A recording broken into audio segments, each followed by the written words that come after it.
Hello, everybody, and welcome back to Amateur Hour Sports for a late night Toronto Raptors watch along. We're out here January 20th, Tuesday, January 20th, 9:47 p.m. Eastern Time. By the time this game is done, it'll be January 21st in the Eastern Standard Time Zone. Or is it Eastern Time Zone? So it's going to be a late one. We're going to get through it, and hopefully the Raptors make it worth it for us, come through, and win this basketball game here today.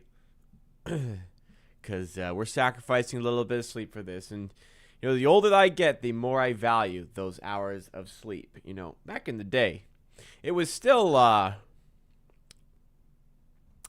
difficult, but it was easier than it is now. I'm going to complain about a time a lot today. But you know what? It won't be as bad as the I think it was game 4 of the World Series.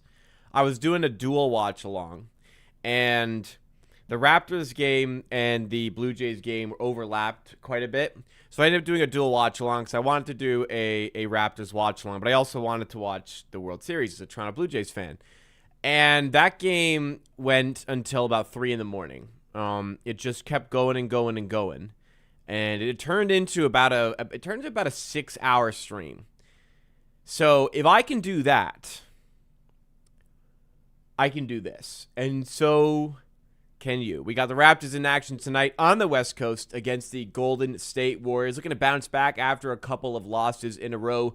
One that really slipped through their fingers against the Los Angeles Clippers, and one that just trickled away from them against the Los Angeles Lakers. The first of those two at home, second of which, of course, away from home, the Crypto.com Arena. This is the second of 5 games on this West Coast road trip. 3 more, including tonight, on the West Coast. Not so much the 5th game of the West Coast road trip. It's against the Oklahoma City Thunder, but we'll use the terminology for the simplicity's sake. But regardless, it's going to be a really tough road trip, as it always is. And what makes it more difficult, of course, is the Raptors dealing with quite a few injuries at the moment. And it's led to a real difficult period here where things could start to kind of bottom out for the Raptors. So got to get the wins where they can, and absolutely should be looking to should have a chance to win this one here today. They're going to be underdogs, even with the injuries that the Golden State Warriors are facing. Obviously, the very, very large one for the Golden State Warriors with Jimmy Butler ACL injury. That, I hate to talk about myself and the injury all the time. I'm not seeking out sympathy or anything, but as someone who has torn their ACL, I feel so bad. Jimmy Butler is also a lot older than I am, so I feel so bad for anybody that happens to. It is a long road to recovery. Oftentimes that player, pretty much 100% of the time, that player will not be the same. So wishing the best for Jimmy Butler as he deals with the injury, but he's not gonna be here today. That's all we got. The information that matters is he's not here today as we visit the Golden State Warriors. So that allows for maybe a little bit of an easier game than it could have been, but still, Raptors still without R.J. Barrett. Raptors still without Jakob Poeltl. The bad news coming through today is that the Raptors will be without Colin Murray-Boyles. He's still dealing with that thumb injury, and he's been huge for the Raptors in this stretch where they've been missing bodies. So absolutely would have loved to have Colin Murray-Boyles for this one, but not available. So the injury bug, again, biting another player. As a result, the Raptors, for a starting perspective, they're going to be going with Emmanuel Quickley, Grady Dick getting into the starting 5 for the Raptors, interestingly, all as well as Jamal Shed, Brandon Ingram, and Scotty Barnes. So Scotty Barnes, the 5, because it's not really many options there. The bench is going to be thin. I actually don't know the status of, and I'll check right now for us. I actually don't know the status of Jacoby Walter. So I will look into that right now. I just came from the gym, so I'm a little bit out of the loop. Jacoby Walter is out for this game. Oh no, that was on the 12th. I don't know if he's playing.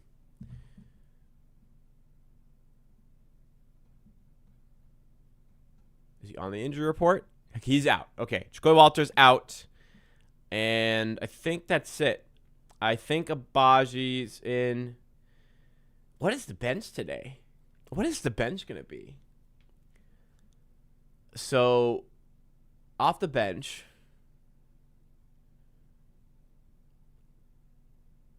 Abaji, Mamukilashvili, Jamison Battle, and Jonathan Mobo? Is that who we have to go with today? I think, unless I'm forgetting somebody, that is the bench. Abaji, Battle, Mobo, Mamu. That's not a great bench. Not to be disrespectful to those guys, but that's not a great bench. Elijah Martin too as well. You're right. Elijah Martin. We're going to need someone to step up on that bench. That's for sure. Warriors are going to be going with Steph Curry, Brandon Podziemski, Moses Moody, Draymond Green, and Quinton Post. So 7-footer, Quinton Post. But obviously he spends most of his time on the perimeter on the offense. A big body that we don't really have a great person to throw on, but he's not as daunting as a guy like Ivica Zubac or what DeAndre Ayton turned out to be when he was perfect from the field against the Raptors just a couple nights ago. So that is the state of the Raptors here today. So the bench is going to be Abaji. So it'll be Abaji getting good game time, I think. Mamukilashvili getting good game time. I think they will go to Elijah Martin quite a bit. And I think they will just because you need a bit of size. Actually, against the Warriors, you could probably get away with some more small ball. So I wonder if Mobo doesn't get in as much and they go for a Battle in that case. We'll see. But it's not an ideal situation for the Raptors, but they still are only 4.5-point underdogs. Feel like the Warriors should be favored by more than that, but the Raptors are 4.5-point underdogs here. I'm not going to bet on the Warriors or anything, but market's where it's at. It's a heavily liquid market with a lot of volume in it. So, it's shaped the way it is for a reason, but I feel like Golden State might cover that. But hey, we'll see. We can put up a good performance here. We could surprise them. We come away with the win, a much-needed win for the Raptors team as this West Coast road trip is kicking into gear. All right, enough has been said by myself. Let's hear from you. Welcome, everybody, to the stream. Thank you so much for joining me here tonight. If you do enjoy along the way, as always, do me a favor. Hit that like button. Support the channel. Does go a long way. Does help us out with the YouTube algorithm, of course. If you're new to the channel or you're not new and you just haven't done it yet, make sure you're subscribed. I'm live every Monday, Wednesday, and Friday at 5 p.m. Eastern Time for the Raptors Happy Hour live stream. And I'm live for most Raptors games for watch parties like this, even for 10 p.m. games sometimes like this one here today. On that note, Monday, Wednesday, Friday, 5 p.m. Not tomorrow. Tomorrow I have an MRI I will be at, so I cannot stream for the 5 p.m. Happy Hour. The good news is it's such a late game that I'll be back in time for the Raptors game at 10 p.m. So that is what we got. Again, thank you for joining us. Let's see what's going on in the chat. Q-Man joining us. Daniel Berry Sports Highlights. Mr. Snow. Derek Shilvert out here as well. Antonio Pinder. Hopefully said that right. And, of course, our amazing 12-month member, Gregory. Thanks so much. Let's read some of the chat here. Let's get this dub. Let's hope so, Q-Man. Gregory in their PJs. Not in my PJs, but I am dressed comfortably, as I always am for stream. I can't even imagine wearing, like, jeans or chinos or something for a stream. I'm always in sweatpants or track pants. That'd be weird. Could you imagine I was dressed? No. I hate wearing jeans. Maybe I just need a really good pair of jeans that's comfortable. I just don't have it yet. What is good is I'm wide set for sure. I got a wide build. Not like big. I'm not skinny, but I'm not big or anything. I'm wide set. So I'm really happy we're in an era of baggy pants. It's much better for me when I'm buying pants these days. I need to get more baggy pants to get on time to the trend, and because they're more comfortable for my humongous thighs. TMI.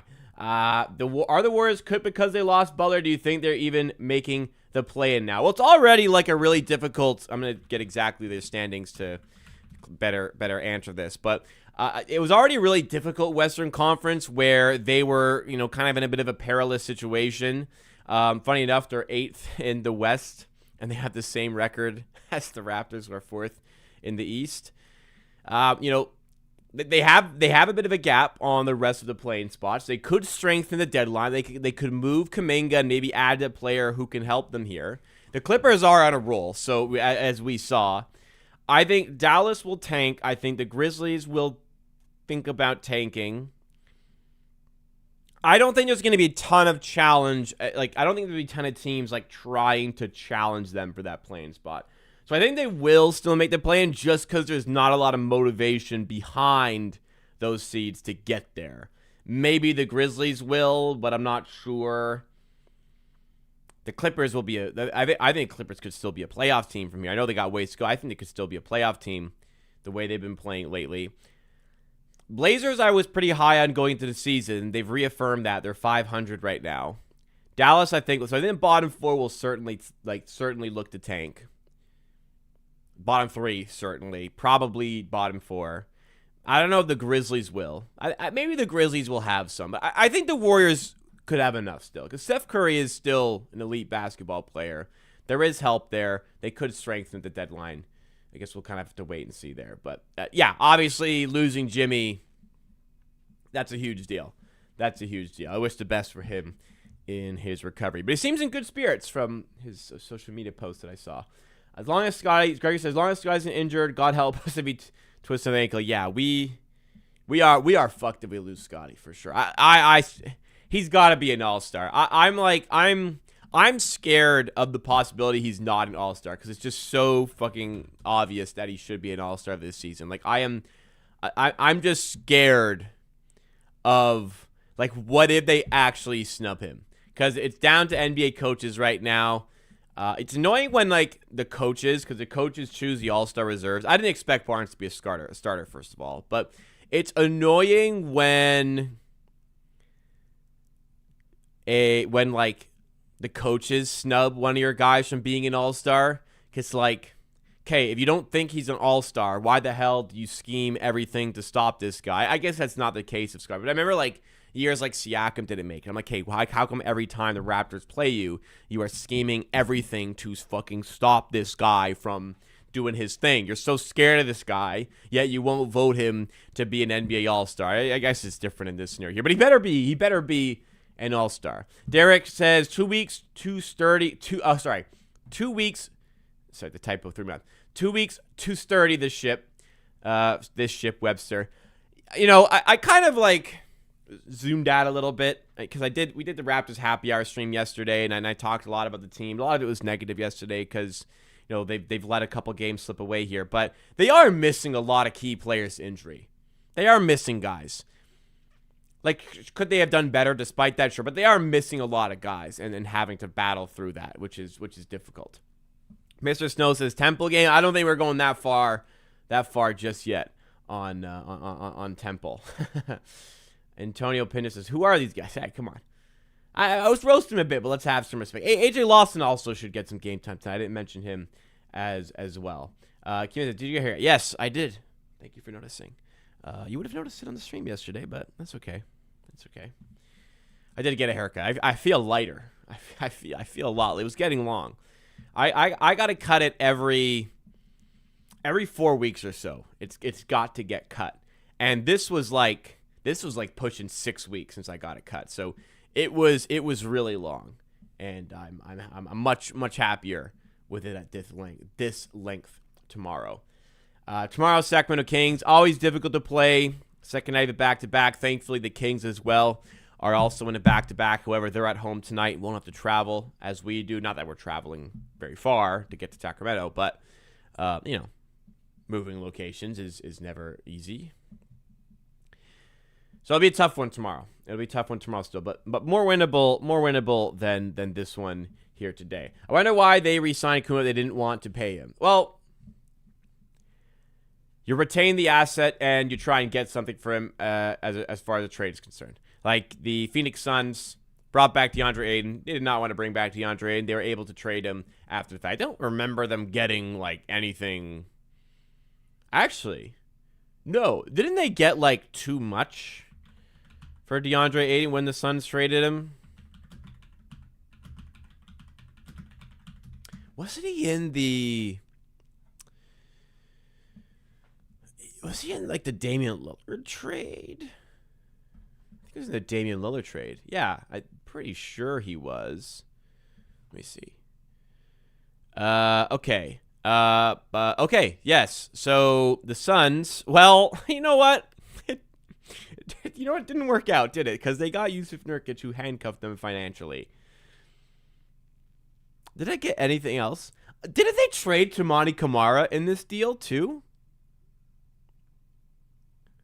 Okay, what the fuck is all this? I swear they traded Toumani Camara to make this trade happen as well. Let me look through this entire trade here.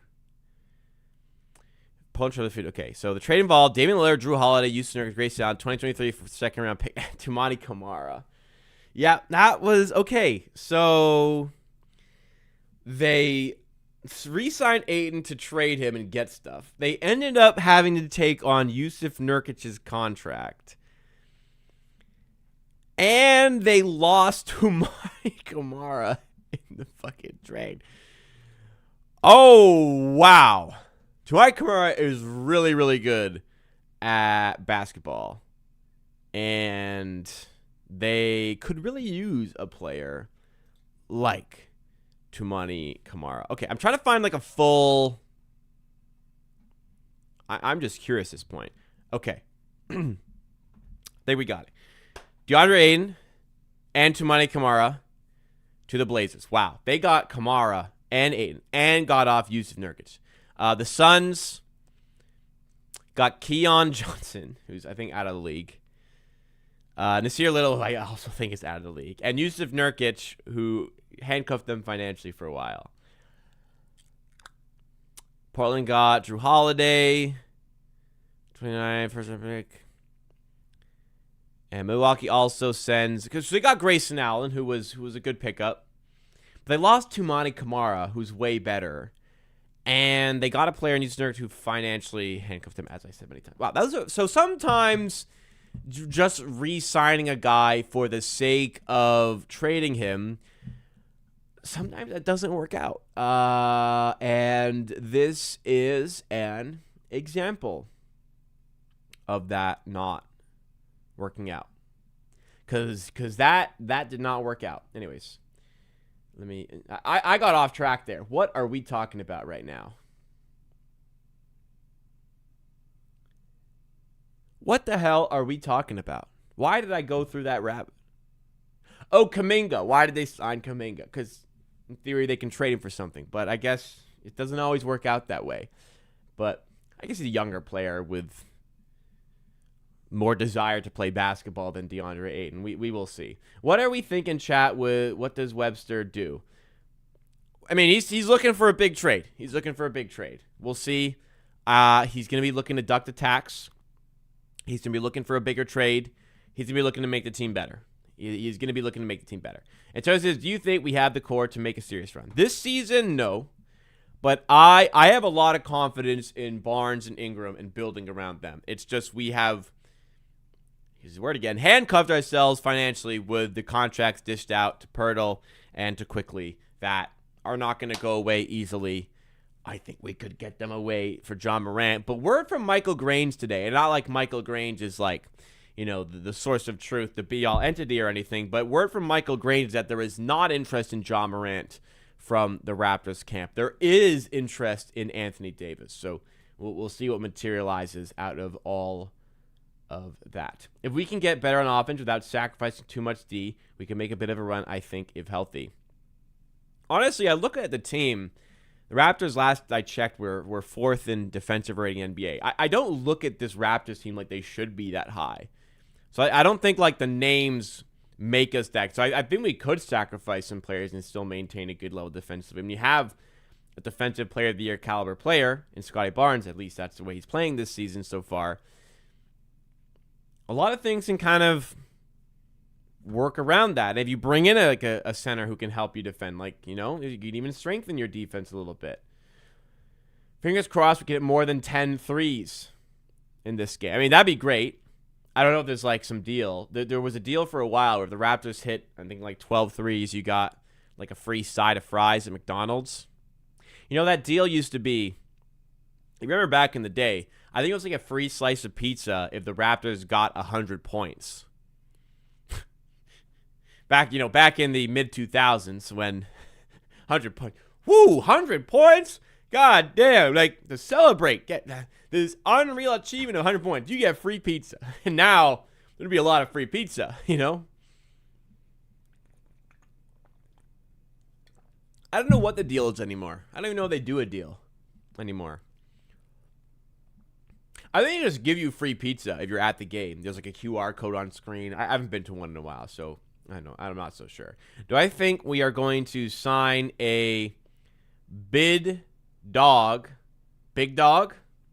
like Jaw or Ball or anyone like that? We can't sign any of them. We can trade for some of them.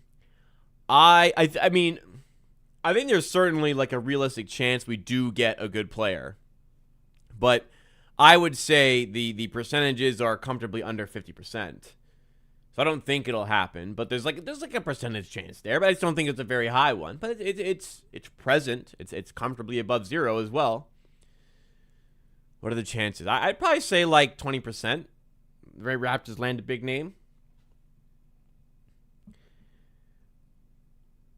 I see Mike Dunleavy's quote today on Kuminga requesting a trade. Yeah, something about him saying they need value to come back the other way. Essentially, they need to see value the other way to consider trading him. Which, Mike, I don't think anyone's given you much at this point. You know what I mean? Look at the Discord. I will look at the Discord. Are we cooked or are we cooking? Somewhere in between, I think. Somewhere in between. When you make a demand, there needs to be demand. That's a good bar. That's not bad. Demanded a trade. There needs to be demand to trade for him. Was it? Yeah. You remember Furkan Korkmaz off the 76ers? He requested a trade away from the 76ers, but nobody fucking wanted him. So he didn't get traded or something. That's what it made me think of. The Furkan Korkmaz is a real embodiment of who want me, the who want me meme. Who want me? No, 100% results. I don't think it's quite as aggressive as that. I do think there are teams that want Kuminga, but none that are really willing to give a lot to make that happen.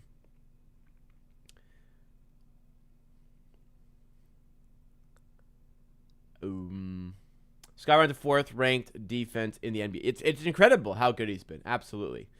CMB too. He's been incredible as well. Pizza is the worst pizza. Used to be somewhat decent. I still every once in a while the vibe of a slice out of the glass in the pizza. I haven't had one in Oh, wow. It's probably been like 4 or 5 years since I've had pizza like that. But the vibe of that isn't that like a Hawaiian slice. They heat it up for you there. Not that bad. I'll tell you the worst pizza I've had. And I think I've said it on this channel before. Fresh slice. There's like a few of them in Toronto. Good God. I could not believe how bad fresh slice pizza was. Truly, like, astonished me. I'm not a picky eater. All pizza is good pizza to me. I'm happy to have, like, whatever pizza. But goddamn, was fresh slice just absolutely atrocious pizza. Not to like, no pun intended. It was not fresh. The ingredients were very much not fresh. I ordered one regular and one thin crust pizza.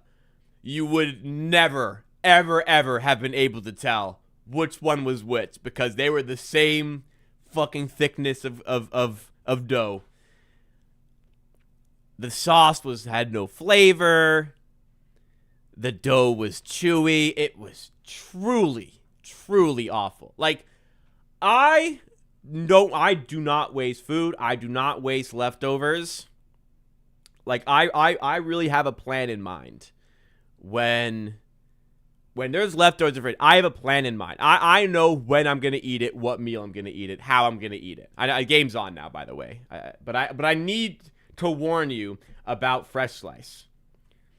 That leftover fresh slice in the fridge did not get consumed. That's how bad it was. I literally turned down pizza that was already there because I just didn't want it. It was bad. The pizza garlic dip does actually slap though. Yeah, we can say that. But so do a lot of them. Anyways, game has begun. Brandon Ingram has Raptors up 4-0 here. The garlic dip is good until you look at the calories in the dip itself. And now I don't have the dip with the pizza. Quickly for 3.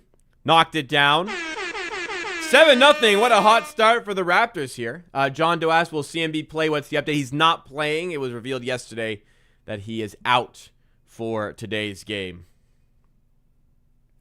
Quinton Post blocked by Ingram. Podziemski finds Draymond Green. Raptors content to let him shoot for the second time tonight. He's missed on the 3. Remember last when we played the Warriors, he hit like 4 of them. Even though we just kept leaving him wide open, he hit 4 of them. And quickly, he's open again and hits again. Knocks it down. 10-0 Raptors? What the hell? What a start. Hot and ready. More like, I don't know. Man, hot and ready. Speaking of pizza, Steph Curry mid-range gets the Golden State Warriors on the board. You have to put chili flakes on the pizza. Yeah, I like chili flakes. As Barnes throws it down. Jesus Christ. I like the chili flakes. I like the herb. Like on Domino's, you can request they put like the herbs and stuff and oregano on it. You got to do that. Because they'll do it for you. It's good. Domino's Domino's or Pizza Nova. Well done at Pizza Nova are my spots for like chain pizza. Quickly drawing the foul against Post, and quickly it's had a great start to this game. Raptors up 12-4, and they have roared out of the traps here. My favorite pizza, like if I'm getting chain pizza, if I'm getting like a few specific pies, I'll go for Domino's. I'll get a couple like extra larges or something. Split that with my fiance. We got a bunch of leftovers for the next day or two. That's all great. If I'm getting for like a big group, I want like a big party pizza, I'll go for Pizza Nova and get well done. But those are my choices. I'm happy with Domino's. I'm happy with a lot, except fresh slice. Good grief. Pepsi pizza is probably the worst pizza I've ever had. Hopefully there's none close. I've never even heard of Pepsi pizza. I like Domino's. I think it gets a bad rap. Although I have had it once in the United States, and I understood why it gets a bad rap, because that was awful pizza as well. That was the worst pizza I've ever had until I had fresh slice. Podziemski in for Quinton Post. He's blocked by Barnes. No. They call goaltending. He beat that. He beat that to the backboard. Can they look at that? Dude. Did he not beat that to the backboard? Well, they count it. Doesn't matter. Quinton Post gets a 2 there, 14-6. I've had Papa John's only one time, and I did like it. I didn't blow my mind, but it was good. Can wipe away later? I actually don't know. 2-for-1 pizza, I mean, it's fine. You get what you pay for. It's not bad. Fresh slice was bad. Was actually bad. The Domino's I had in New Jersey was bad. They say all pizza is good pizza. Not the fresh slice I had. And maybe I got a bad batch. I don't care to pay to find out if that's the case. I will never order from them again. Grady to the rim finishes. I would love for it to be fresh slice to be at an event I go to, just so I can try it again and confirm. Wow, Jamal Shead drawing the offensive foul there again. He's so good at that. I want to confirm if it is actually that bad. I got like, isn't it like prove it scientifically? You need like three different sets of data, something like that. Well, 2 will be enough for me, I tell you. Anyways, Grady Dick for 3 over top of Podziemski. Wow, big take and drills it. Grady Dick has the Raptors up to 21 in the first 4 minutes here. Little Caesars is like, as far as the change, like in compared to other changes, it's not good, but it still tastes good. It's still pizza that tastes good.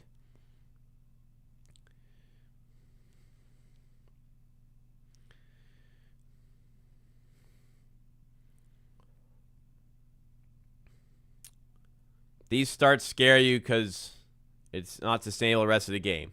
Just like, why do you live like this? Why do you live in fear of the future? Just enjoy. We're playing well. We started well. We're up by double. Just enjoy how the Raps are playing right now. Don't think, oh, I wish I could enjoy this basketball, but I know we're not going to play like this. Just enjoy this. We're obviously not going to sustain this little game, but we were playing well. We're going to put ourselves in the lead. Let's try and keep it now. A couple missed threes there by the Warriors. Batted out by Post. It'll be a Raptors ball. Had a Little Caesar tonight with starving and got the job done. It gets the job done. You're hungry, you want pizza, you got Little Caesars there. And it's dirt cheap. It's dirt cheap. Not dirt cheap, but it's cheaper than some other spots. Though I haven't had it in a long time, I don't know. Apologizing to Quickly or thoughts on the same? I don't even know what you're asking. Apologize for what? Are my thoughts different because he hit a couple threes early in this game?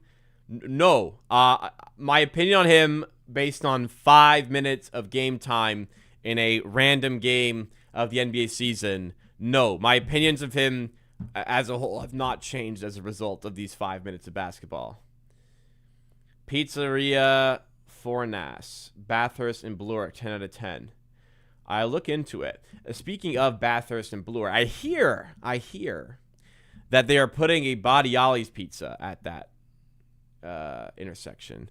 Badiali's, if you don't know, it's very famous Toronto pizza joint, which is fantastic. Like truly, truly fantastic. That is really good pizza. Most people I'm friends with consider it their favorite pizza in Toronto. There's very consistently long lines. You ever go and see a long line, it's worth it. They're not lining up for junk, right? You're getting something special if you're lining up for it. So I would recommend that. My personal favorite in Toronto is Prince Street Pizza on Front Street. That's my favorite. I love it. I mean, I love Badiali's, but Prince Street just slightly edges it for me. I kind of like the style of that one a little bit more. Although, look, if you're just getting like a margarita, like a standard pizza, cheese and sauce, Badiali's probably does take the cake, but I like to get other toppings, and for that reason, Prince Street is mine. People really like north of Brooklyn. I had it once, and I wasn't, it was good, but I wasn't like wowed like some people kind of made it out to be. Never gotten well done pizzas that good. Depends on the place. It's pretty known, I'd say, that if you go to Pizza Nova, you do get it well done. Hawaiian pizza thoughts. I love Hawaiian pizza. I love pineapple on pizza. If I ever order from a chain spot, I will typically have a Hawaiian in the order. My typical duo, I'm not very... If you're just getting one pizza, like, you're just losing money. Like, they're already delivering the freaking thing. You may as well get more delivered, right? Main order is typically Domino's, Alfredo base, sausage, spinach. If I'm doing like a third, maybe I'll throw in some onion in there. But sausage, spinach, Alfredo base. Then second pizza is usually Hawaiian. Also, my fiance loves Hawaiian, so that's usually why it's also in the order. But for Pizza Nova, I think well done is a must. It's really not cooked that much more, but it does make a difference. Big slice spot at College Park back in the day. No, I didn't grow up in Toronto, so I don't know some of these older spots. I'm all of a sudden feeling like ordering pizza now.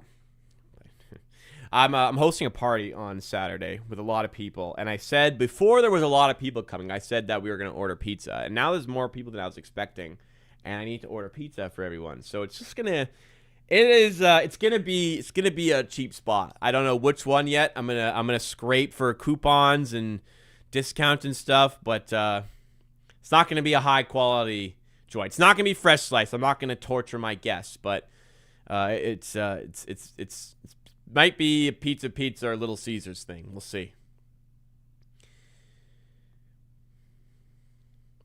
Quickly to Mamu. Outside to Ingram. 5 in the shot clock for the Raptors. The first play out of the timeout for them. And the shot clock violation, but they let the Warriors play through it. Other end to Gary Payton. He misses in tight at the rim. Raptors going the other way with Grady Dick, who fumbles the pass. It's out of bounds for a Warriors ball. That's sloppy. Pizza, best option. Not going to lie. Yeah. I saw, like, I can always get a party pizza. I saw right now they're doing, like, the XL pizza. But, like, there's so much more surface area typically for a rectangle than a circle. So, probably going to get party pizza. Anyways, yeah. It's probably going to be pizza. I'm sorry in advance to my guests. Curry misses at the rim. Raptors up 13, now looking to pile on. Can they make use of this opportunity quickly for 3 in transition? Wow, what a start to the game for Emmanuel Quickly. Try the works, Papa John's with pineapple extra sauce. Tell me you think. If I ever have Papa John's, I'll do that. Chili flakes on it? All right, I'll get chili flakes on it.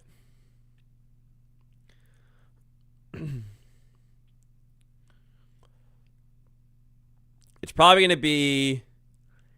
I'm thinking it's going to be 4 or 5 party pizzas.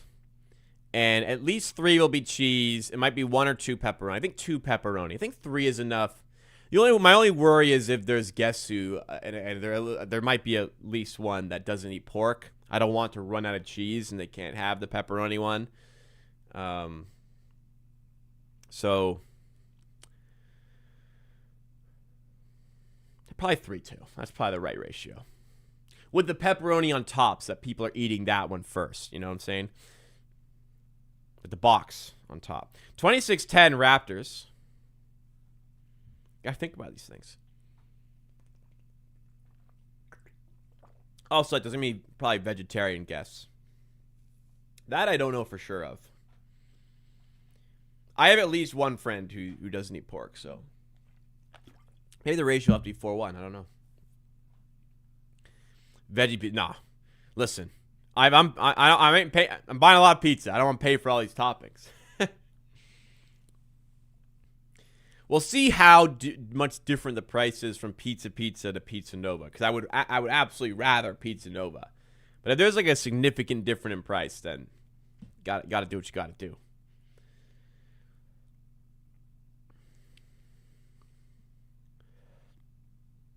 Yeah, NBA, I mean, having as good game as talk about the combo guards are becoming more important. Does your ability to play multiple positions makes you more valuable, makes your team more difficult to stop? Absolutely. Pizza has a lot halal options. Okay. So I could get beef. That's true. I will look into that. It's a good idea. Order pizza now. I'm sorry if I made you order pizza. I just had a smoothie, and I went to the gym earlier, so don't want to set back. And I'm going out for dinner tomorrow to a restaurant. So, none today. taking my grandma out for dinner because she's helped me get to my MRI appointment.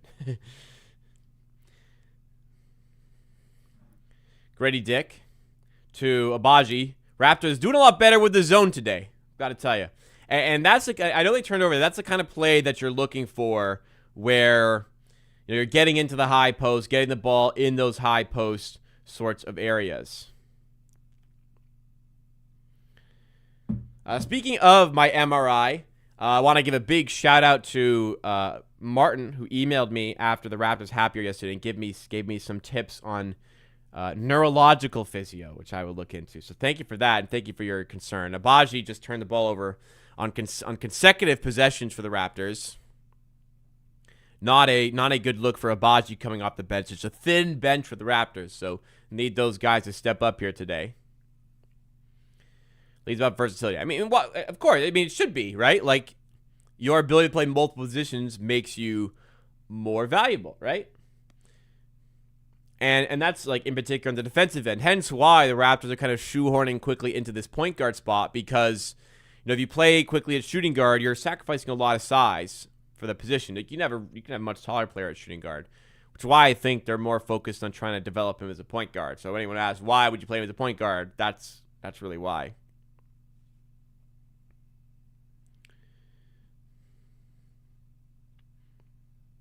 No take foul there. They're reviewing this, I think.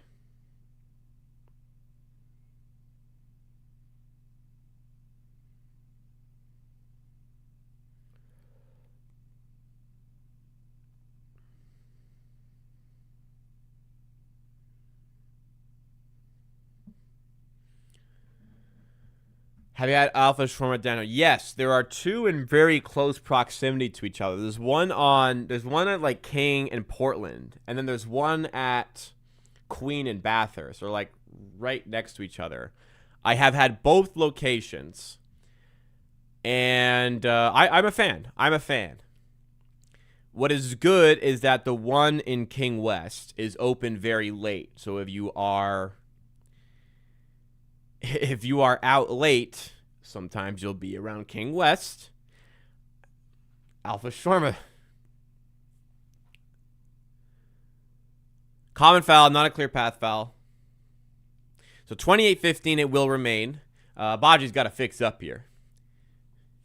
Yeah, I need to try a bowl from Alphas, because usually when I go to Alphas... Oh, no, actually, the first time I did have a shawarma. Alphas is good.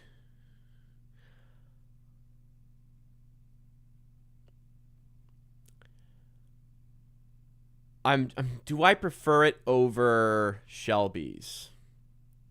Listen, nothing will beat my love of Laziz on the sticks. I know it is not authentic, but nothing will beat that for me. Alphas is really good. It's definitely better than Osmo's junk compared to it. I really do like Shelby's. I think I'm going to give it to Shelby's. I really am an enjoyer of Shelby's.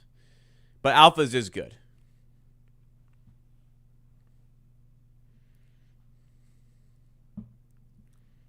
I really got to try sumac, man. I've heard some ridiculous claims about sumac from reliable sources that I know and trust. I have got to get to sumac one day. It's very inconveniently placed for me. Very inconveniently placed. One day it'll be in proximity and I gotta go. Barnes right to the rack. And the Raptors doubling up on the Golden State Warriors here. 4 to go in the first. It is 30-15. And missed layup there by Melton. Raptors going the other way. Shed to Abaji. Do something good, man. Makes the layup. Threw some contact as well. Wanted a foul. Doesn't get it, but it's okay. He made it.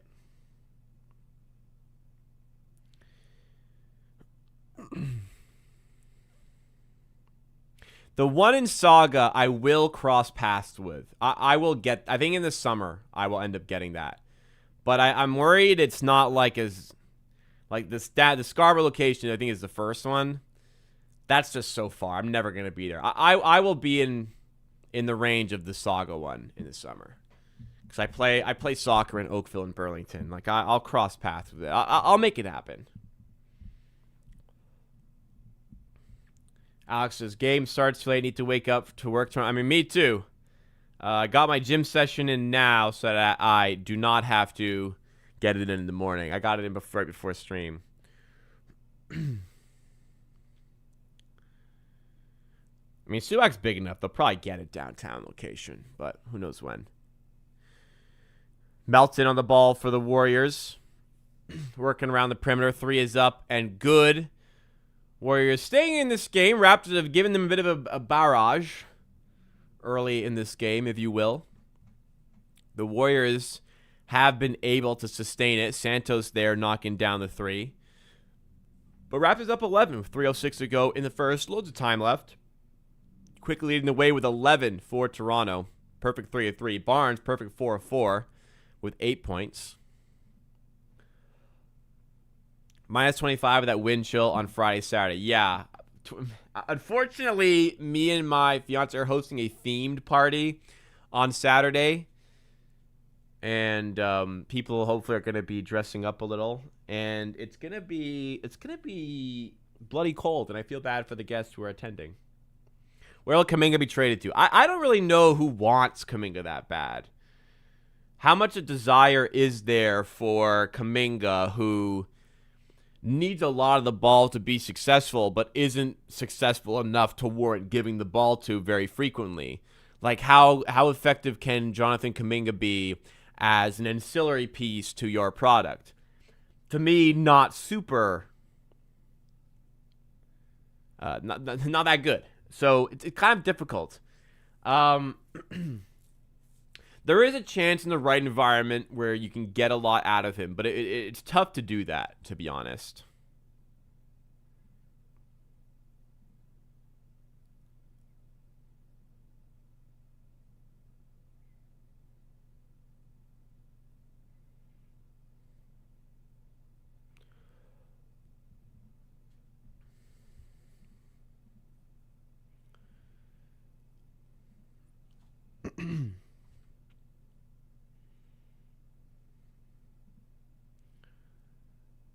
So you got exams this week. Couldn't be me. Don't miss that.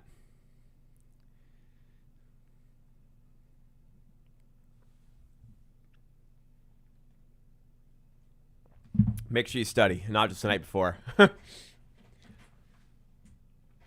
returns, we look more organized. Yeah. Quality point guard, Jamal Shed. Olive Garden's made a comeback. I've never been to Olive Garden. Never been. Just never happened. I don't know. I live downtown Toronto. It's some of these like chain spots. Some of these chain spots. I mean, there's just so much choice around me. Why would I go to a place like that? I live downtown. Me and my fiance got $100 to Lone Star Grill for Christmas. And, like, we can't fucking use it because there's no Lone Star anywhere near us. Shake Shack. I haven't had it in Canada, but I had it in the U.S., and it was pretty good, but there's better burgers in Toronto. Do I drive downtown to TTC? I live downtown, so I usually walk.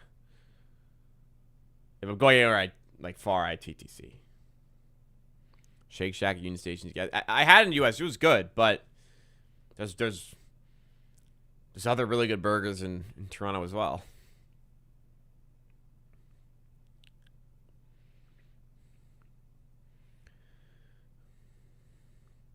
Inbound to Quinton Post. Back from the commercial here. 34-21.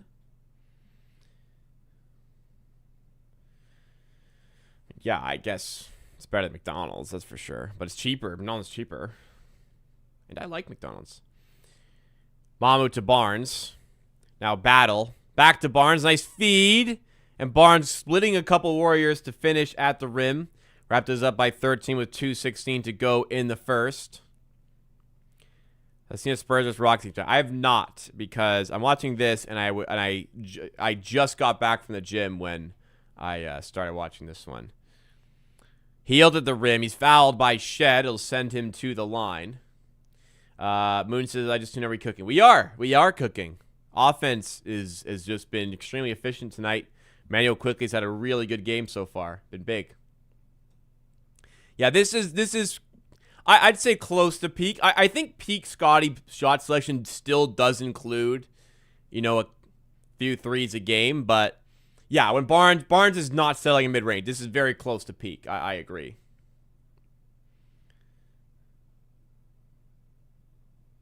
Sell the 100, give certificate for like 70, 80. You won't use it. I'll use it one day. It's just, I don't know when. It's slightly inconvenient to use, but I'll figure it out. Quickly to Battle for 3. Oof, back rim and away. If Battle had stayed in to try and hunt rebounds, he would have had that one. Got a rebound, kids. Melton. 3 Raptors converge. He's blocked. Warriors keep possession, though. Buddy healed. Trying to drive past Mamu. Mamu holds firm. 3 balls up and no good again for the Warriors.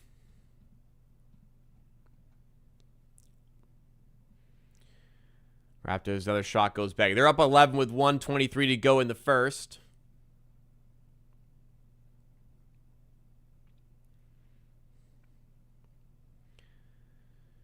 What do you think Scotty's ceiling would look like stat-wise? Well, I think his ceiling does include like a jump offensively to like be a really good individual creator. Like we're talking about ceiling here. That is ceiling, right?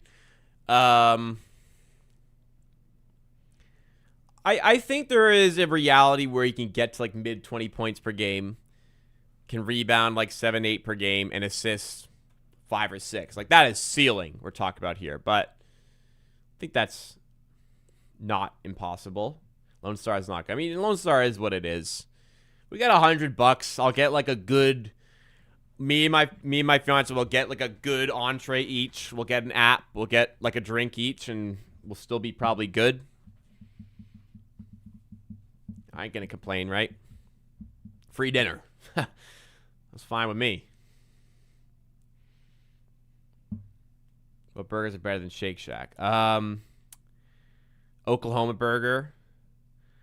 Maddie's Patties. Actually, I don't think I'll put Maddie's Patties ahead. Burger Drops absolutely ahead.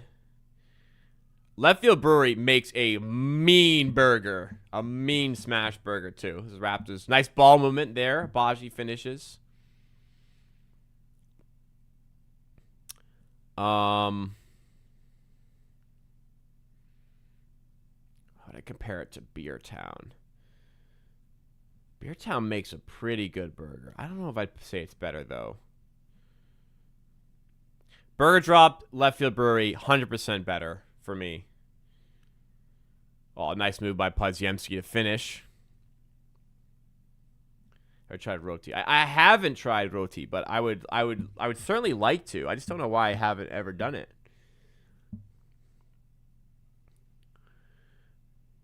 Not in my roots, I guess. Never been pulled in. Barnes to Quickly now in the corner. Mamu near the buzzer. It drills the 3. Raptors up 13 with 5 seconds to go. Can't get boards. Look how small our team is. Podziemski get the buzzer. Off the mark. Raptors, great first quarter. They put up 41 points. They hold the Warriors to 28. They lead by 13 here. Great first quarter here. Emmanuel Quickly really the catalyst on offense with the 3 threes. But big shout out to Scotty Barnes. He's 6 of 6. Notably, he's just getting to the rim, being super, super aggressive here. And that's helps out. Grady Dick getting a start. Hopefully, good confidence boosted for him. Only going 3 off the bench to start the game. I wonder if we go to 4, who it will be. I think we will go to 4. Caribbean food. Where have I had Caribbean food that's good? I think it's near Weston Road. King's Delight, I think it is. Yeah, King's Delight. That was pretty good.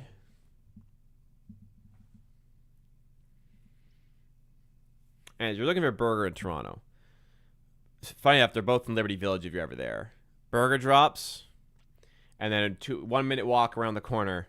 Left Field Brewery. It's a brewery, but goddamn, they make a good smash burger. But burger drops, I'd go get burger drops. How's it compared to Burger and Fries Forever? There's one in like King and John. I think it's better Shake Shack. Anyways, Shake Shack's good. Don't get me wrong. King's Life fell off since COVID. Damn, it did. I had it at like the start of COVID, so I guess I had it when it was still good. Damn, that's sad. I haven't had it since. It's just an inconvenient location for me, but never like to see a fall off. Roti at Island, Foods Queen, and Gladstone. I will certainly try to give it a go. Thank you for the recommendation.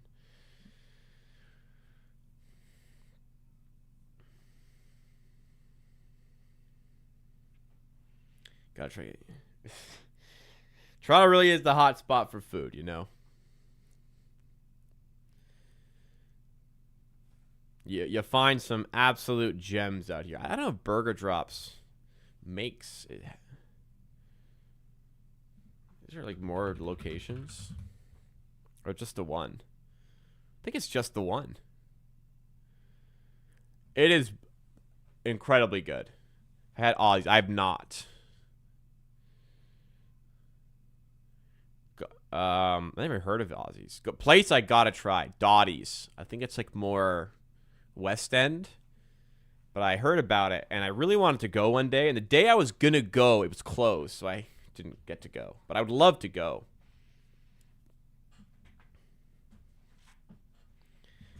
All right, back for the second quarter here. If I'm ever in Scarborough, I'm going to Sumac. Gotta keep it real. But I'll keep that in mind, Jan and Jamie. I haven't been in Scarborough in a long, long time, and I don't see why I would be, unfortunately. I only ask for mild when I'm at places like this. I mean, look at me. I ain't getting medium or hot or anything like that unless I'm at like a white wing spot like St. Louis. I know who I am. Ollie's in Kensington, good, mean smash. Okay, that is something of note because I do end up in Kensington from time to time. Curry at the line misses the first free throw. Second one is good. Curry doesn't miss many free throws, so I remember in like the NBA Finals, Curry missed like I think he must have missed like 2 free throws the entire fucking series or something. Like. If he used the line, that was it. He was making that.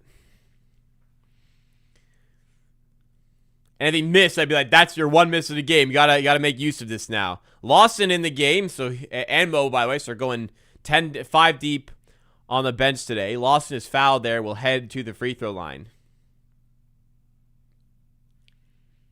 Yeah, an insane free throw shooter.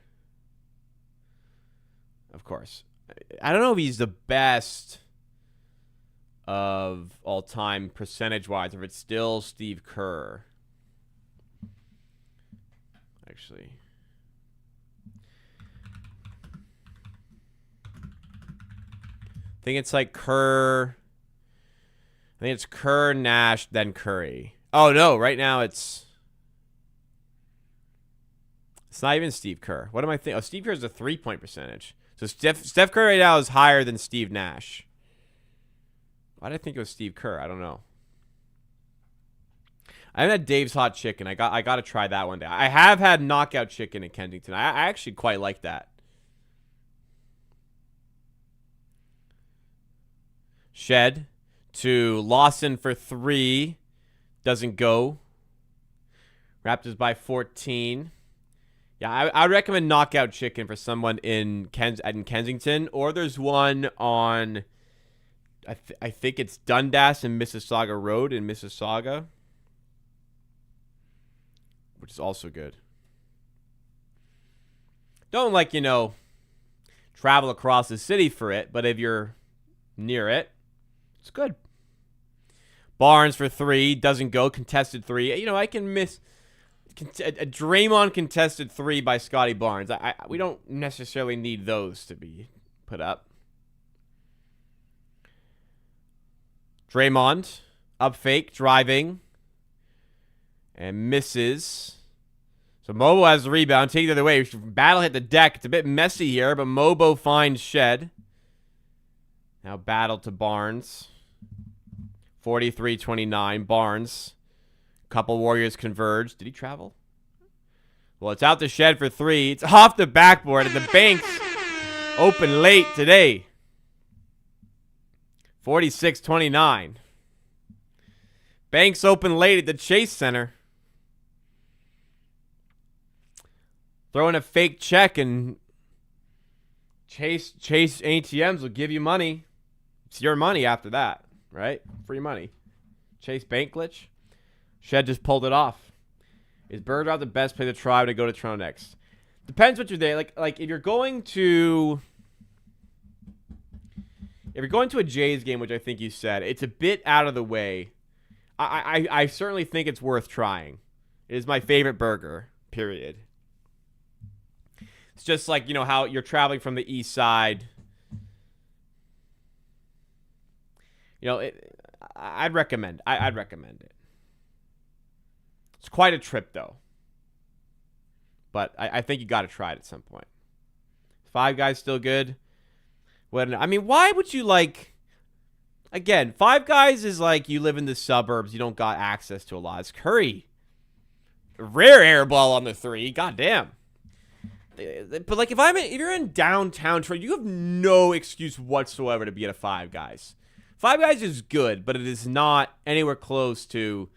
It's not as good as some of the local spots or even some of the chains you can get here, like Shake Shack. It's just why? People go to Tim Hortons for lunch or something. What are you doing? You have such incredible access to anything you want to eat in walking distance, and you're at Tim Hortons getting a pizza or something. You have no shame or something? I guess it's cheap, so yeah, fair enough. Barnes misses the turnaround. Jason. Now, we talk about how peak that Scotty Barnes shot selection was. Someone commented that, and then now we get a couple tough shots that aren't too good. Santos bats the rebound out to Mobo. Raptors up 17 here. Mobo to Shed. Now Battle in the corner for Lawson. Back out to Battle. Down low for Barnes, who's stripped by Melton, but it's out of bounds for Raptors ball. 10 on the shot clock. I have no shame. I like Timmy's. What do you get? Who is keeping the pizza on the menu? Because Tim's is not keeping something on the menu that's losing the money, right? They are they're not as optimized as McDonald's, but they're quite optimized at Tim's. If it's on the menu, it's making them money. Someone is getting the flatbread pizza or whatever it is. I don't know who.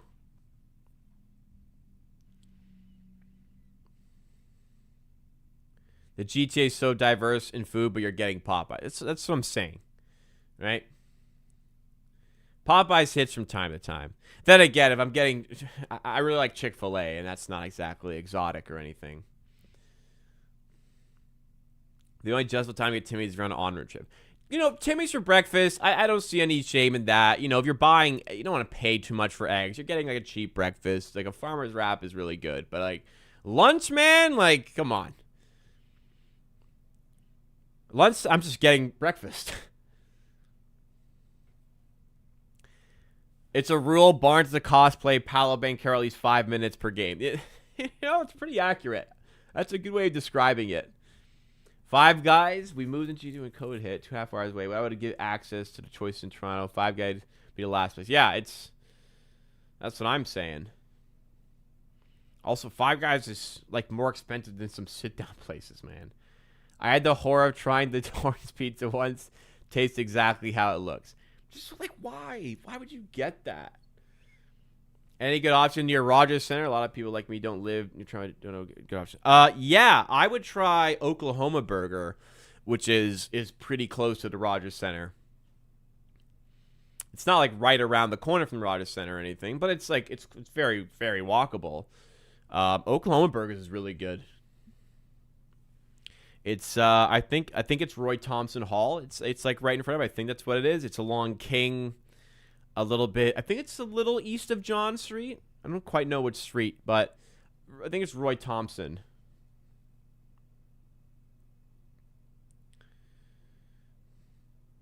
Sandwich bar. I mean, sandwich bars always good. That's a bit. I'm not quite that far east, but a lot of options, always good.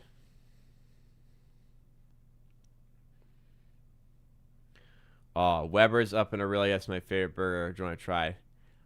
My fiance raves and raves about this spot. I've never been yet, but my fiance raves about their burgers.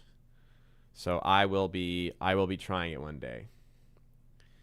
Is it a place called Oakland Burgers King West? I imagine that's the address. Yeah, it's King West location area.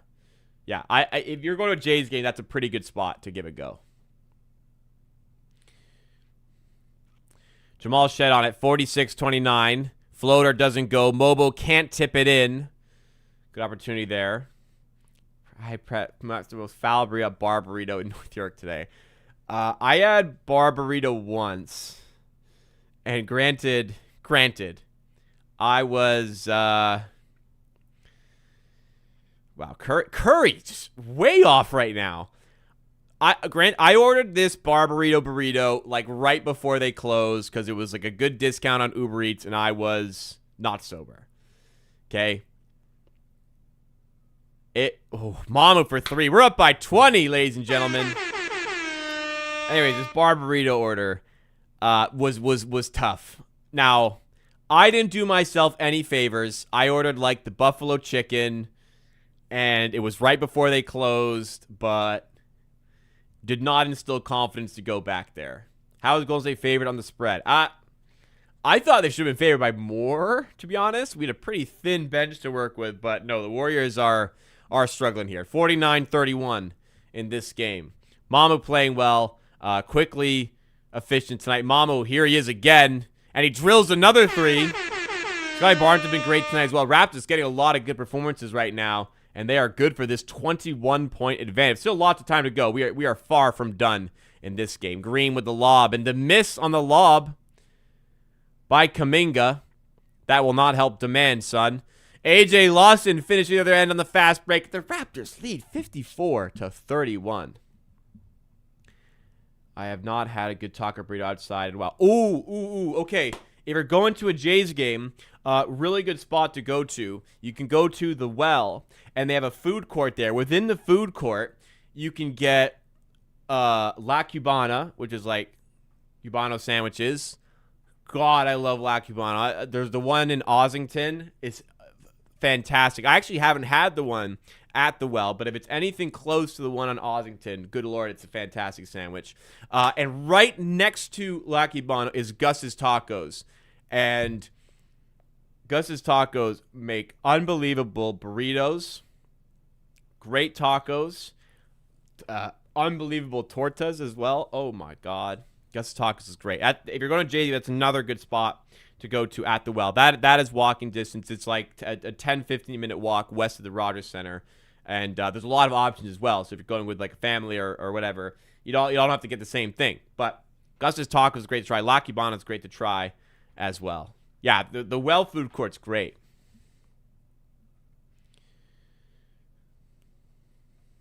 Kuminga's probably quiet quitting. He knows he's gone before the trade deadline. Yeah. I mean, maybe not as egregious, but it kind of gives me like the Ja Morant vibes. Like when they get traded, they'll be better. But I mean, Ja Morant, we've seen superstar play in the past.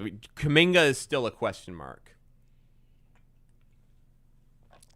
Kerr is an overrated coach. He might be. But then again, the year they won the championship, like Curry's 4th, that was a pretty astonishing championship run. I don't know how much of that you want to like put on Steve Kerr, but that was impressive. Yeah, Gus's Tacos at the Well, definitely give it a go. La Cubana at the Well, definitely give it a go. If you're like you're near the Rogers Center, those are the big 3 that come to mind here.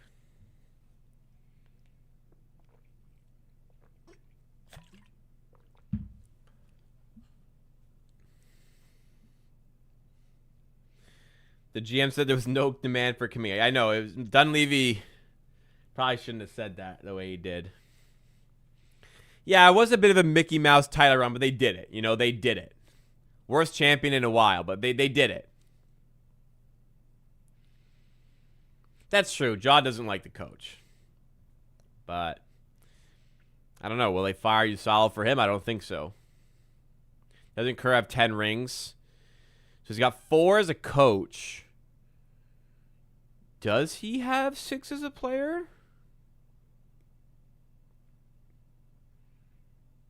I forget. How many does he have a player? He has at least 3 with the Bulls. Does he have anywhere else? He has with the Spurs. So that's 4.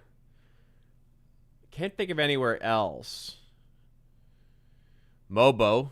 Okay, nice take through some traffic. I like it. The Raptors by 25 points right now.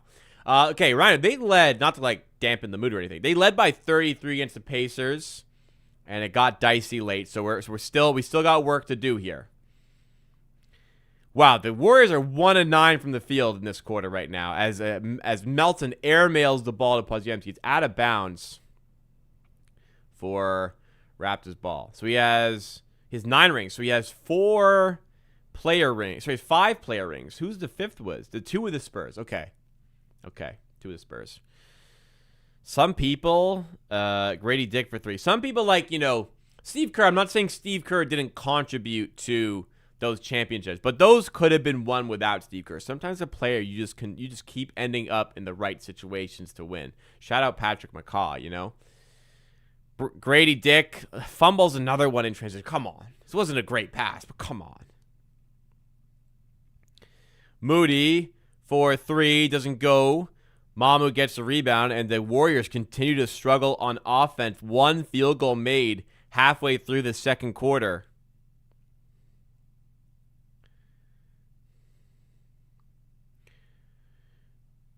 Ingram backing down. Moody missing the jumper, though. Robert Horry, yeah. Robert Horry, he had, qualities that helped his teams win championships, but, those championships could have been won without Robert Horry, 1 ring would have changed James Harden's legs so much. You are a loser until you're not. Clayton Kershaw was a loser until he wasn't. Alex Ovechkin was a loser until he wasn't. Dirk Nowitzki, huge deal, was a massive loser until he wasn't. Just takes 1. You are a loser until you are not.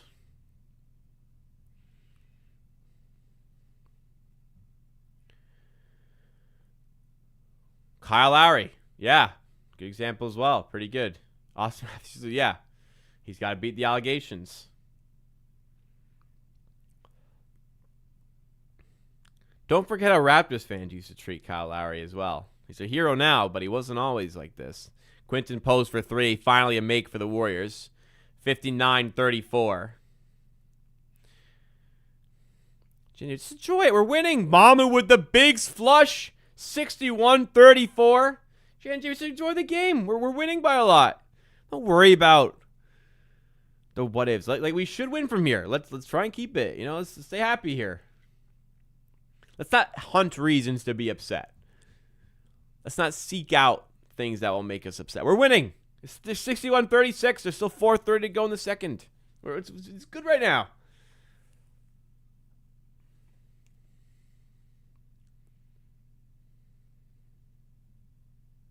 New points crew, Harvest Sky. We need that. What? I always forget what it is. I still don't think he has a 40, does he? I think it's 38. It's still 35. Wow, it's still 35. I thought for some reason he had passed that this season. Wow, still 35.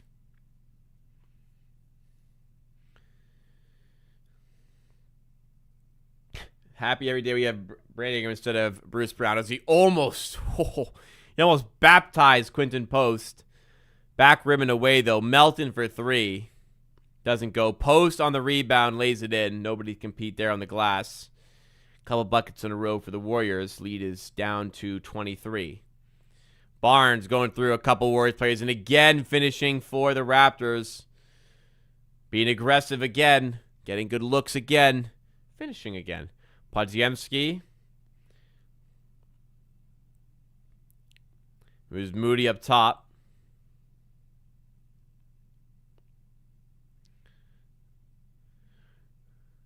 Moody attacking with a good finish. Get a force to be positive. I mean, yeah, you don't like. Just, you know, Raptors 64, they're playing really well. I don't need to, like, seek out a negative. I don't need to seek out something to be upset about. You know, I can just be enjoying this. Phoenix, you're really on an island of Raptors fans who believe that they should trade for Anthony Davis. I'm, like, on the fence.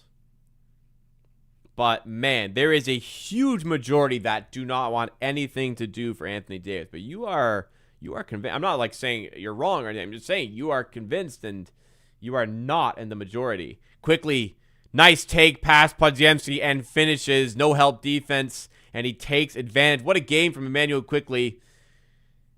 Any good game out of Quickly is positive for the Raptors. Like, you want to get him going for sure. Podziemski for three other end. Doesn't go. Barnes has the rebound. And is playing with pace other side. In the corner, Grady Dick. Stripped again. Ingram has it, though, and his two does not fall. Another miss in mid-range for Ingram. They're biased. I don't know if it's bias. I think it's more... As Curry again misses. What the hell is going on with Curry, man? I don't think it's bias. I just think it's people are just terrified of Anthony Davis' salary and injury history. Like, I really don't think people are attached to Quickly. As Podziemski gets the three for the Warriors. Messy possession there. Rather Zubac, that was... So would I, to be honest. Because hopefully don't trade as much. He's cheaper, and he's like also really good. Podziemski strips Quickly as he's going up. 65-43. Podziemski floater doesn't go. Rebound Ingram, but a foul's called. Would love to keep this 20-plus for half. Raptors fans are absolutely attached to R.J. Barrett. There are definitely, in my opinion, blinders up for a lot of the fan base on him. Yeah, there is definite bias there.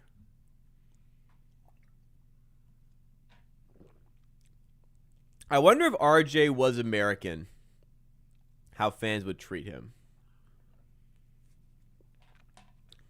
Wouldn't be as good as this, for sure. Just how much worse.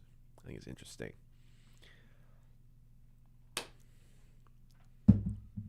And I think you're probably going to be, in the end, better off keeping him. But people like won't even entertain the possibility of trading him. Yeah, if Missy's on the market, that could be a good grab, for sure. Did you see the American Anthem got booed in London? Yeah, that was funny. That was funny.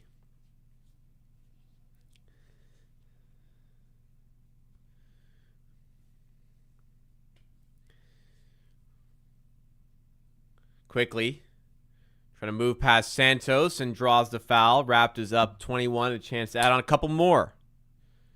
Quickly is having himself a night so far. We're just under halfway through the game. And he's nearing 20 points. He's been ultra efficient here. Yeah, you list these reasons why you really like RJ Barrett. And I like RJ Barrett, but like, does the fact that he's Canadian just subconsciously not force you, but does that subconsciously kind of make you appreciate the good stuff more than you would if he wasn't? Maybe you're able to eliminate that bias completely. I'm just speculating. I feel like the consensus around Barrett would not be as positive. And let's say right now the consensus is like, 8 out of 10. Maybe that would drop into 7 out of 10. That's not a big drop, but I think it would drop if he wasn't Canadian.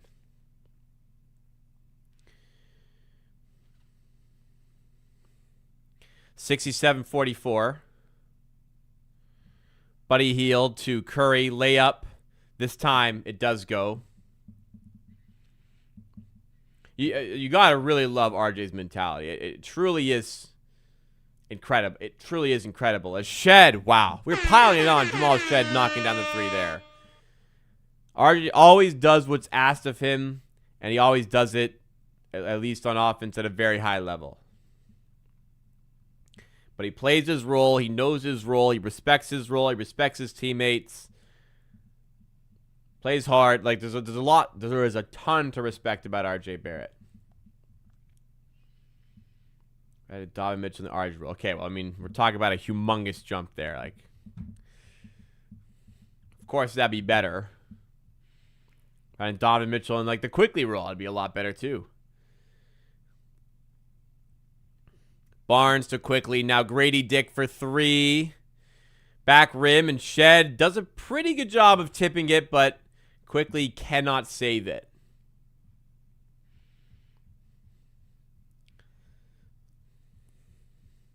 $70-46 in the first half. That has flown by as a result of the Raptors' fantastic play.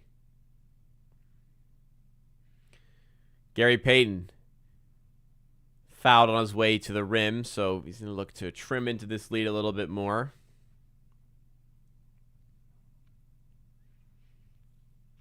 I'd be sick if I was a Cashman Blues running mate. Yeah, Mobley is paid like a, number one, but he plays like, Mobley's really good. Mobley plays like a number three, to be honest. Like, just the offensive leap has never really come for Mobley. It's a bit like Bam, where you're always going to be a little capped because you're paying them so much, but they're not able to really elevate the team offensively to enough of a degree. Like, he's a role player, I think, is a bit disrespectful to say of Mobley. He's better than a role player, but he's not your driving force. Curry for three, does not go. Rebound tip to Moody, who saves it. Curry for three again. This time, finally, Curry hits one, unfortunately, and the Raptors lead is down to 20. 70-50 as we get to what could be the final possession of the first half. Shot clock, game clock, separated about 1 second exactly, it seems. Maybe just under. Shed to Ingram. Shot clock's at 1. Ingram, he passes it. I mean, just not going to get it off in time. 0.2 on the clock. That's going to do it for the first half. This Gobert's defensive stats maxed out, even though his offense is 0. And he's made the Timberwolves better since they traded for him. It's just, they may have traded too much to get him. But, and I think Mobley would be better off, like, his skill set would be better off as a center, but he just doesn't really play as a center. He did not get that off. So they put 0.8 back on the clock. Buddy Hield thinks he got it. He did not get that off there.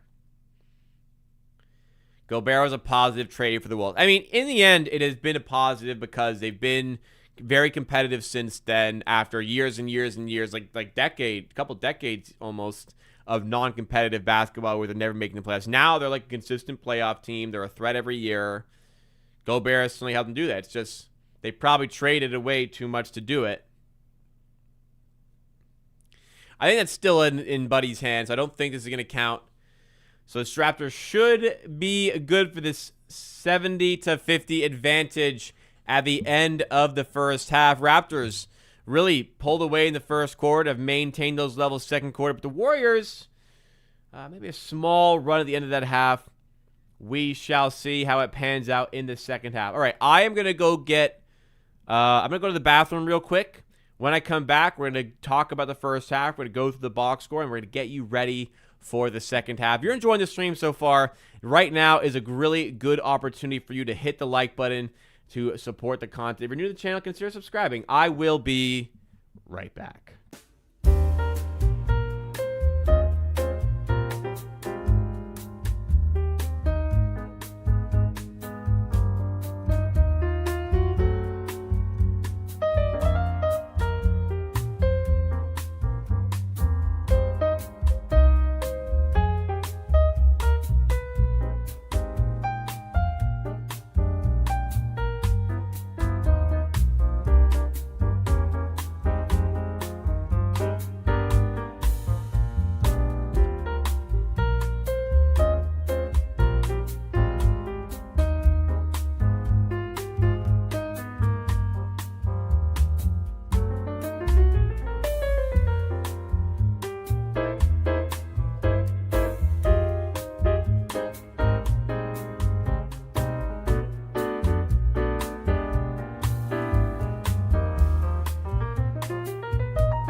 All right. First half in the books. Raptors by 20.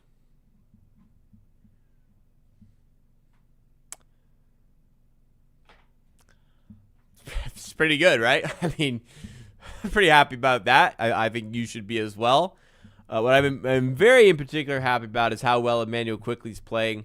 He is 5 of 6 from the field. He's 4 of 4 from 3. He's 4 of 4 from the line. He's got 3 assists. He's got 18 points. He's been terrific today. He hit that hot start for the Raptors to get them out to an advantage. They've held it since. Sky Barnes also playing well. 7 of 10, 14 points. Weirdly, Brandon Ingram not really contributing to this. Only 2 of 7 for him tonight. He's got some of his normal looks, just haven't started to fall yet. But we've had enough offense elsewhere. Jamal Shedd's got 6. Grady Dick got the start tonight. He's got 7. Mamu off the bench has 11. And the Warriors are struggling, man. Warriors absolutely struggling to get real impactful minutes off a lot of players. Even Steph Curry has struggled shooting tonight. He's 5 of 13. He's 1 of 6 from 3. And it took that pretty miraculous 3 at the end of the first half for him to get even that one. Raptors 58% of the field, 56% from 3. Not against a team right now that has like the size advantage down low that they can take advantage of. Like Quinton Post is a big body, just not like a physical big body. I guess we'll say that is a problem for the Raptors without the size on their roster today, in their lineup today. But Raptors like just being super efficient, and I think that's what it comes down to. Golden State have kind of weathered the storm, but it's already a 20-point lead for the Raptors to try and hang on to in the second half. With the way Golden State can shoot, it could easily fall apart here, and they could make a comeback. It is far from over here, but they're looking fine. They're actually looking good. Let's just keep this lead for the rest of the way. Like Golden State came to this one as like 4.5-point favorites, so still work to do to try and win this game here. Let's go do it. Can't get too comfortable. No, gotta keep the foot on the gas. Keep making the right decisions. Keep getting Barnes down low. He's been better when he's getting to the rim. Keep doing that because there's not a lot of players that can stop him. Not a lot of resistance there on defense for the Warriors. Raptors beating zones today a lot better. The 3 ball's working, which helps that a lot. A lot of positives here. Much, much, much, much better from the Raptors. Golden State alerted to bigs. Yeah. I mean, bigs are hard to get sometimes, but they haven't addressed the need for the big in these modern times enough. Maybe a little stuck in their old ways, but it's tricky. I mean, as the Raptors, it's tricky to get these types of bigs on your team. Unrelated to the Raptors, but any thoughts on Knicks kind of struggling lately? Yeah, I mean, seasons are long. You're bound to have these sorts of pockets where things ebb and then they ebb and flow and things look bad for a little bit of time. The Knicks have struggled a bit on offense as of late, not putting up a lot of points. Feel like there's enough talent to kind of snap out of that at some point, but I think the Raptors had like a huge losing run, and they were able to bounce back. I think the Knicks have enough talent to do the same. What I wasn't anticipating this season is the Celtics just being excellent again without Jason Tatum. I thought they could end up tanking this season. They might win a fucking championship this season. I don't really think they will, but go through a team in the West. But good Lord, I think the Celtics are live to win the East, especially if Tatum comes back, which he probably should at some point. Raptors win this. They're in the 3rd seed. Whew. It's a very tight Eastern Conference. Every win is vital. Vital. Celtics are well positioned. Yeah, you got to give a ton of credit to Mazzulla. Incredible work he's done as a coach there, especially this season. God, incredible. I genuinely thought they'd be like a play-in team, and here they are. Like they sold in the offseason to get cheaper, and they're still this good. Just imagine when they try to reinvest and get good again. Like, man, it's but you can say it's a city that deserves it. These Boston sports fans, they've been They've been starved of a good franchise there. It's really a city that never has the luck in the playoffs. You know, they never like get to a conference championship game and all of a sudden the starting star player on the other team can't play for some freak injury that happened right at the end of the game before. No. It's a city that has, championship droughts of a year at a time. Like, couldn't be a better spot for that to happen too.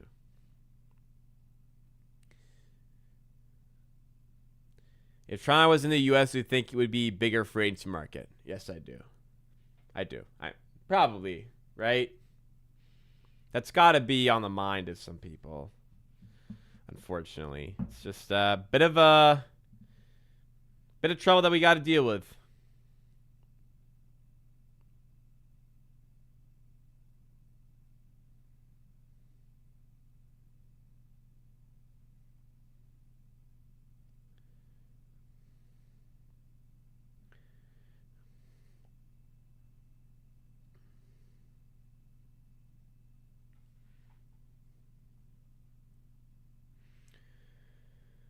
NBA Europe expansion 27. I'm excited to. The only thing I'm excited about for the European expansion of the NBA is to own a Manchester United basketball jersey. As a Manchester United fan, I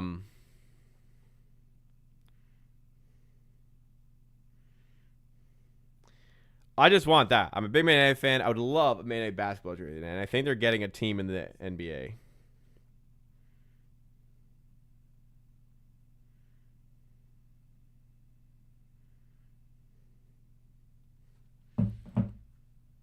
Many good international players. It's just the money isn't as present. The travel can be a bit tougher. Raptors do their work in free agency and in the draft. And I got to tell you, it looks like they did some great work, and trades, that is.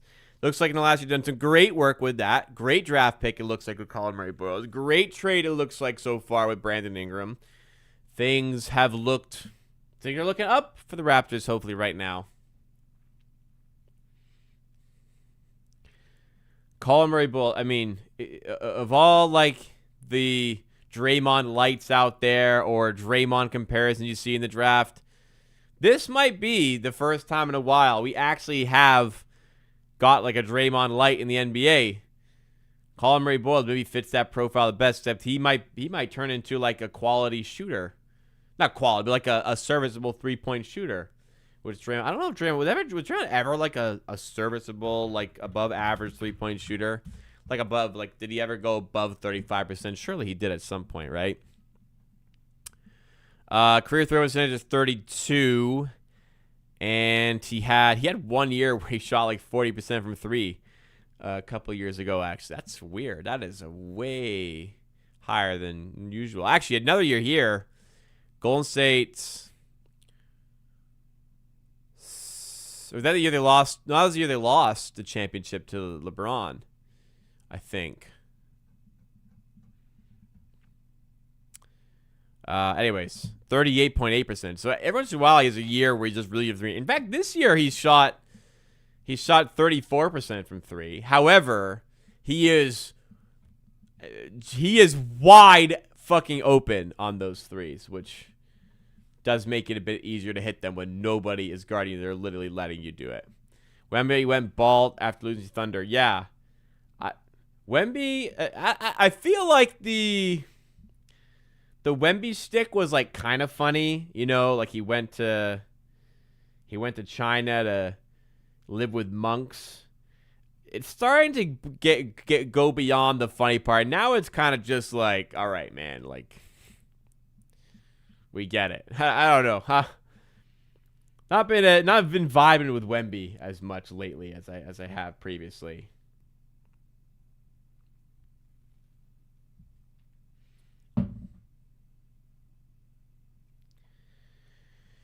Yeah, Raptors. I don't want the Raptors to go to the U.S., by the way. I love having them as Canada's team.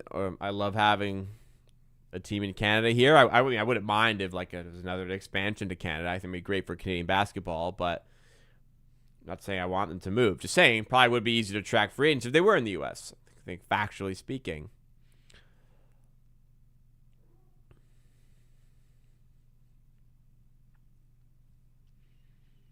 The Grammys coming up. Do you guys watch that? Like, I could see I wouldn't. I mean, I won't, but like, I could like envision myself watching the Oscars and not being bored to death. I cannot imagine watching the Grammys. That's just something that's never going to happen. Oscars, sure. Grammys, I don't think there's any chance of that. Broadcast. Is it how typical is it for opposition broadcast teams to be in a booth that is not courtside? Because I'm pretty sure the Raptors have the opposition broadcast team courtside. But I see quite often that Matty D and whoever are not courtside or in a booth somewhere higher up. I don't know.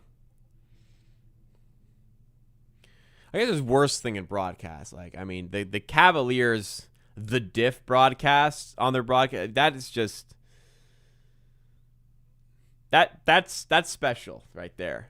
The diff in if anyone doesn't know what that is, at every point of the Cavaliers game, the scoreboard, like a nice clean rectangle, will have a little bump on top of it that shows how far ahead the Cavs are or how far down the Cavs are. So if it's like 32-30 Cavs, the diff will be +2. If it's like 69-42, the diff will be 25, right?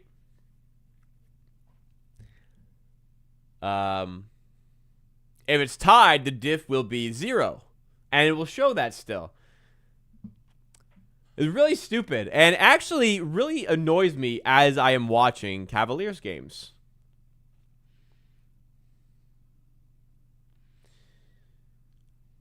I went to Shade Day in Hamilton, party with his father-in-law the whole time. Cool dude, lives in Burlington. I know, I know if people have been to those events. It's cool to have a pretty localized NBA MVP. I did see Kawhi hosted a basketball camp with Scarborough a few days ago. He said like Toronto will always be in my heart or something. Man, fuck off. Saying that shit just because he has a camp here.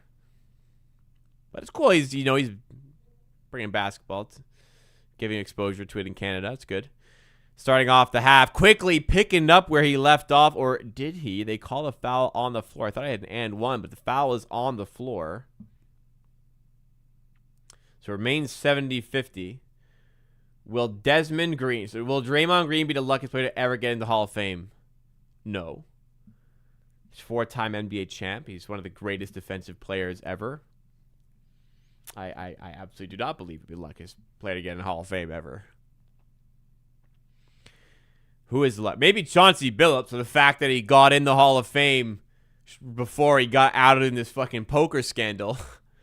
Because that would have hurt his chances. That would have he had iffy chances already. And then that. Okay, now quickly is picking up where he left off. He just knocked down another 3. He's planting trees in Scarborough, maybe. 5 of 5 from 3 for Quick. Raptors by 23. So Chauncey might be my luckiest for the fact that he got in before this poker shit. Because he was like a border, like, yeah, I could see him getting, I could see him not getting in type of player. He wouldn't have gotten in, I don't think, if that poker stuff got out earlier.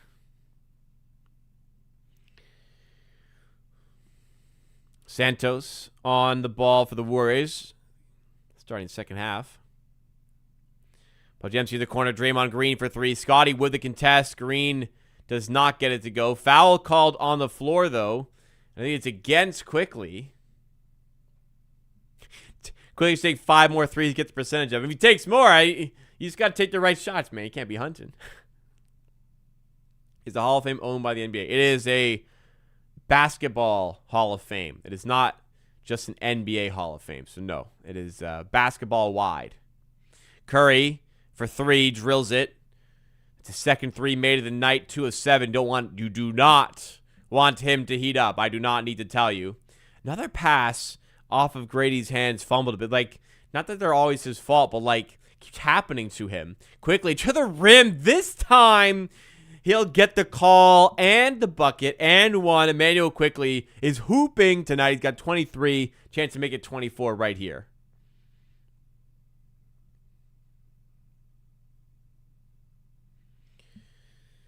And the bench fired up for him.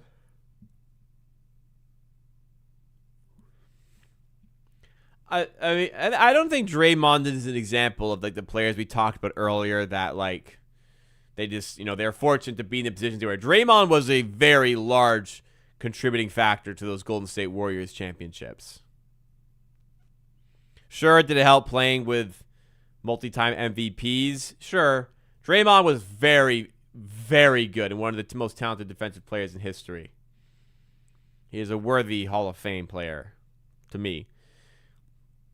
Podziemski in the corner. Raptors converge. Good defense and good rotations, forcing up the shot clock violation. Excellent stuff from Ingram there to close out in the corner, and Barnes on the help.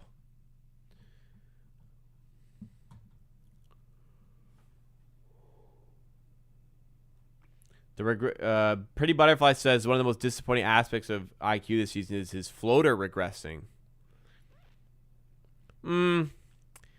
Floaters are kind of like sneakily turning it, not turning into, but like we're kind of like figuring out like really bad shots. So like probably just eliminate a lot of the floater game altogether. Skybar just got fouled there. I guess it pays to have a weapon when you're driving, even if it's not like the most efficient shot, just because you need to have like some versatility to your bag. But yeah, this season it's been bad. I guess worse than normal. But to be fair, excuse me, I'm getting yawns now. It is 11:30 after all. His 3-point percentage has dropped this season. That's probably the largest contributing factor. That's where I'm my most disappointed. Barnes knocks down both at the line, 78-53. Chaotic Aces. Raptors 2018-19 season was goated. I mean, yeah, they won the chip. Yeah. That's a pretty good season, I think. Always appreciate that banner when you're in the building.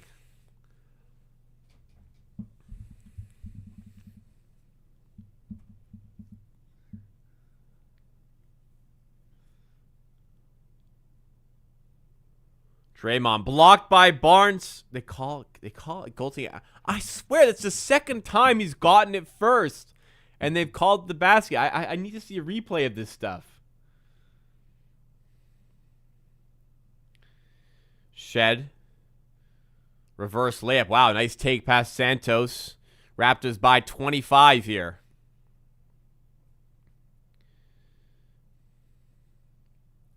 Podziemski to Moody. Now Draymond. Barnes just ignoring him.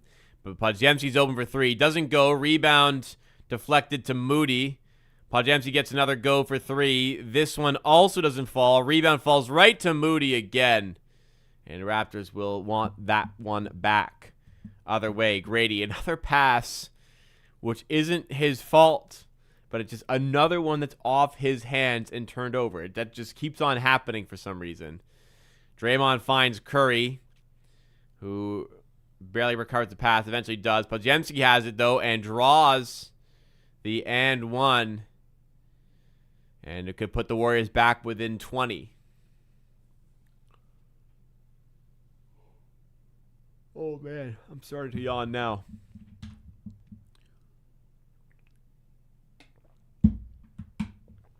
Blue Chicken says, I feel like if Grady got more minutes, he would play better. I agree, but also you need to play better to get those minutes. Like, there needs to be some sort of balance. as Darko kind of reams him out on the side, because that was not great defense. There needs to be a balance point of, like, he also needs to play better, you know. And as we talk about Grady, Keontae George just put up a 43-point night. A guy we passed on to take Grady, which I agreed with at the time, but looking back, hindsight is 2020. Abaji, corner three off the mark, rebound tipped to Moody, and now Curry has it. Out to Manuel Quickly, who doesn't play for the same team. Turned over. Ingram transition three is good. Raptors keep on bringing the offense to the Chase Center. Quickly then turns it over. Again, Raptors, other way. Can they make them pay with another three? It's Quickly for three. You bet they can. Quickly is 6 for 6 from three tonight. Quickly has, according to Michael, 27 points on 9 shots. Haven't had a lot of call 5 this season because Quickly hasn't just made enough shots to do that. But today, it's call 5. And he's not that great of a corner three-point shooter, and he just made that one there. Quickly left wide. I mean, transition. It was messy. They couldn't get back in time. And Quickly making the Warriors pay. Quickly has been the driving force of the Raptors leading 86-59 here. I realized the scoreboard wasn't up for a bit. Apologies. As a reminder, guys, if you are enjoying the stream, please take a second to hit the like button. Makes a difference to the channel. Helps us out a lot. Helps us grow the channel. Get to new viewers. And if you're new to the channel, consider subscribing. I'm live for most Raptors games. Live mostly Monday, Wednesday, Fridays at 5 p.m. Not tomorrow. I have an MRI, but typically Monday, Wednesday, Fridays we do Raptors news, reaction, discussion. I know the Warriors are bad, but this is such a bad matchup for them. Raps is too much for the age of Golden State. I mean, you say Warriors are bad.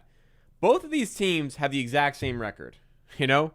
I know they lost Jimmy Butler, but we also don't have a bunch of our players. Remember during April 2nd, 2021, the Raptors beat the Warriors 130-76. Yes, I remember. I was live streaming for that game. That was a fun stream in the midst of that awful season the Raptors were putting on. That was the year that got the Warriors the 2nd overall pick, which they subsequently used on James Wiseman. A complete waste of a pick. Awful pick after that year of tanking. And as a result of such a bad pick, they won the championship. Of course they did, right? James Wiseman, NBA champ. And now he just got signed by someone, then waived by someone. I think it was with the Pacers. Yeah. What an awful pick. I mean, James Wiseman I thought would be like dynasty driving pick for the Warriors. So like finally would get a center. But turns out he fucking sucks.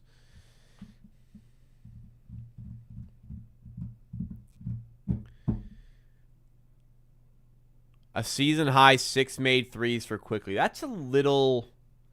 I feel like he should have already hit that, but that's okay. 6 threes is great. He's 6 of 6. Let's not make this negative. Draymond kind of let him shoot there, too. You know, let this guy shoot tonight. Call 5.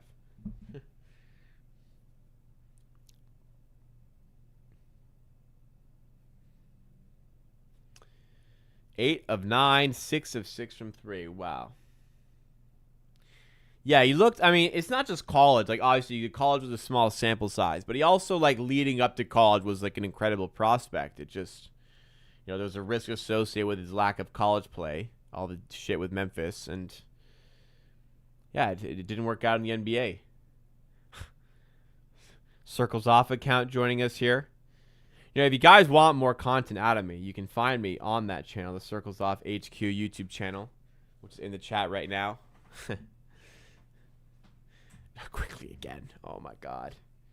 He might go for 40 tonight. Draymond in mid-range with the trademark backpack form. But it still goes that time. Hey, yeah, I do sports betting content consistently over there. So I would recommend going to check out that channel, too. I'm all over the place on YouTube. Quickly in the corner to Abaji. Now Barnes, a no-look to Mamu, out to Ingram for three. Oh, it's a passing play that deserved a made three. Brandon Ingram obliges, and the Raptors lead by 30. It's 91-61. And I am feeling a lot better about staying up past midnight for this one with the way the Raptors are playing. 91-63. Quickly to Barnes. Handoff to Abaji for three. This one doesn't go. Green has the rebound. Did he jump? I thought I jumped. Yes, he didn't. Nobody complained. Draymond wide open for three. In and out. Tough bounce. Barnes to Ingram. Now Mamu. People still watch Flight Reacts. Mamu zips it to Abaji. Dishes off to Barnes. He's defended well. You got to shoot. Three in the key. Felt like I didn't count. It felt a little quick for a three in the key. Let's see. Oh, no, because he was in for a while. Oh, no, this is a different replay. Felt a little quick for a three in the key call. Just off of vibes. You know, they give usually the guy the benefit of the doubt as he's spinning and shooting, but not on this occasion, it would seem. Yeah, subscribe to the Circles Off YouTube channel. I think we're at 20K there. We have more subs there than on this channel. But we're getting to 20K up over here as well.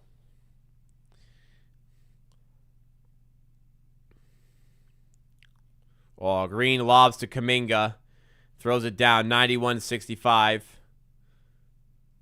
And timeout Raptors. Just trying to cool off the crowd a little bit here.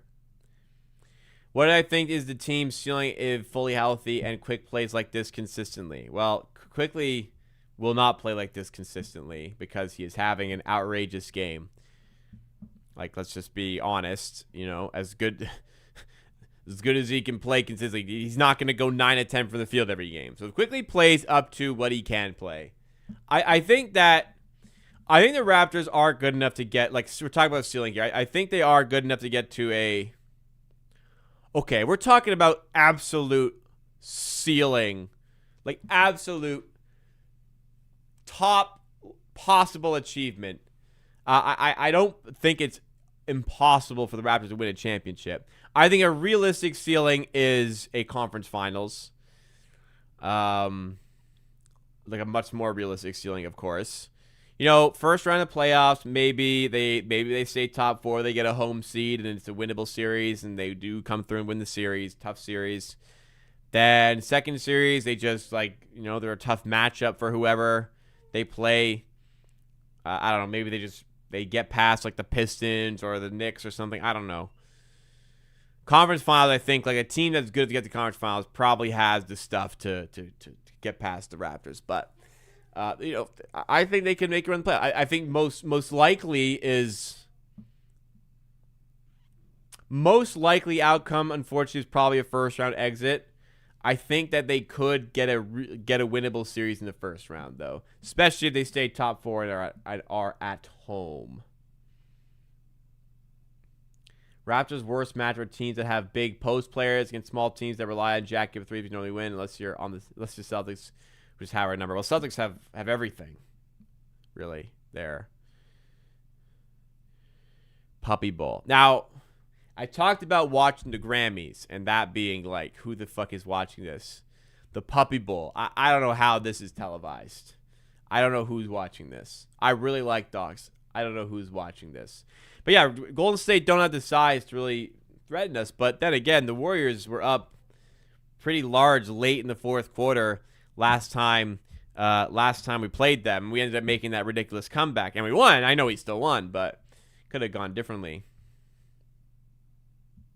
Quickly space jammed Curry. Maybe he did. Remember to vote for Scotty and BI. Voting's done. We already have the All-Star started. It's over. The coaches decide on the reserves, and then Adam Silver decides on the injury replacements. How is RJ out for 2 or 3 minutes? I actually don't know the timeline on this RJ Barrett injury. I'm sure I could look it up easily, but I actually don't know.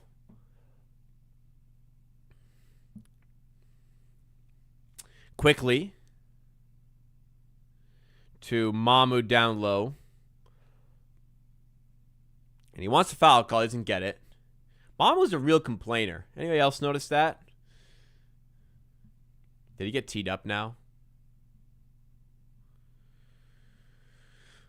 Man, you ain't good enough to get teed up. I love you, Mom. You ain't good enough to get teed up. Come on. Nobody is. Granted. I don't think the Raptors can beat the Knicks either. I don't think they will, Rat. I think they can. I don't think they would. I think they can. But yeah, the size would be a problem. Like they would struggle with that. But they would have to hopefully address that at some point this season.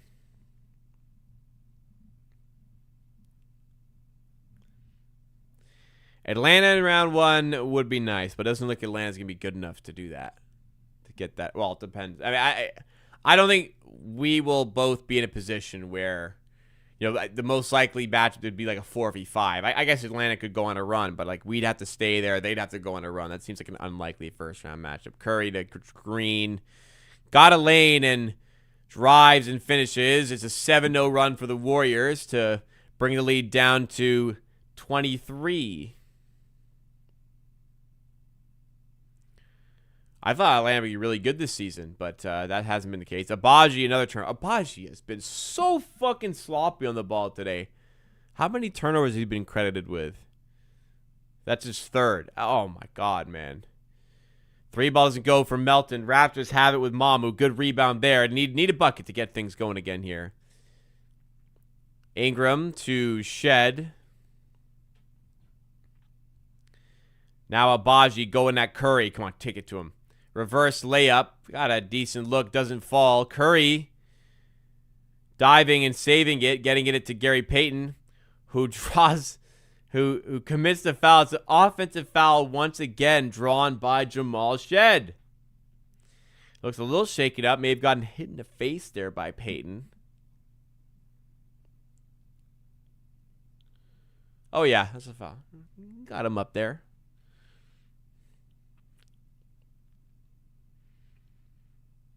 How many extra possessions per game does he get by drawing fouls? Good. Gotta be like 2 to 3 a game. I mean, yeah, Shed sold that a little bit. He's good at that. It's a foul. Ingram for 3 to get us out of the slump. Yes, sir. 94-68. 4:35 to go in the third. Curry, corner 3. Tough look. Almost went. Doesn't go. Shed off the no-look by Scotty to Abaji in the corner. Back to Scotty. Weak side to Battle for 3. Off the mark. And Kuminga with the rebound this time. His battle's been... Is it just me? His battle's production's kind of dropped lately. Kuminga fouled there. He's going to head to the line.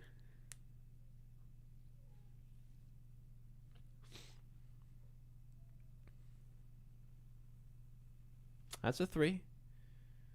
That's a 3 for Ingram.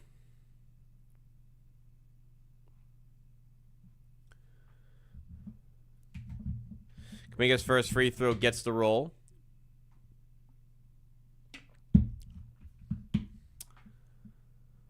Some subs being made here. Abaji checking out for the Raptors.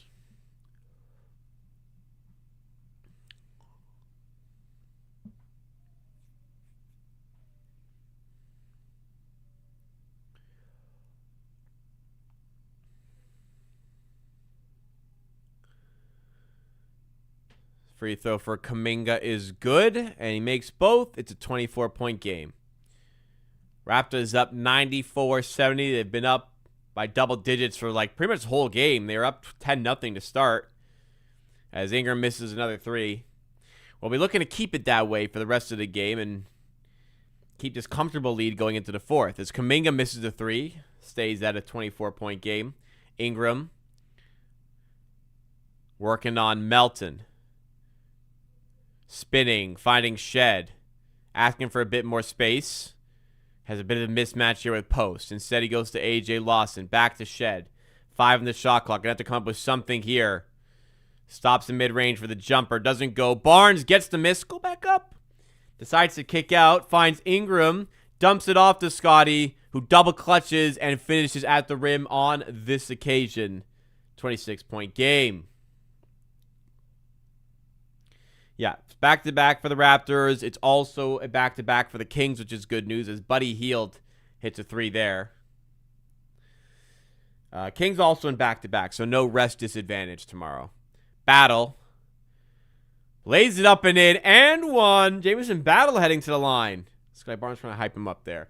What would be nice is if the Raptors could. Now, I don't care how they win. I just like them to win. If they can, by the grace of the basketball gods, keep a larger advantage late into the fourth quarter, they will have the luxury of resting some of their starters ahead of that back-to-back. So I'm hoping for that as well today. Battle makes the free throw. Raptors on the cusp of 100 inside 3 quarters and have 3 minutes to go and get that next one. Post nearly loses it, recovers and gets it to Kuminga. Asking for a screen, forces a switch onto Ingram. Rising through some contact, and one for Kuminga.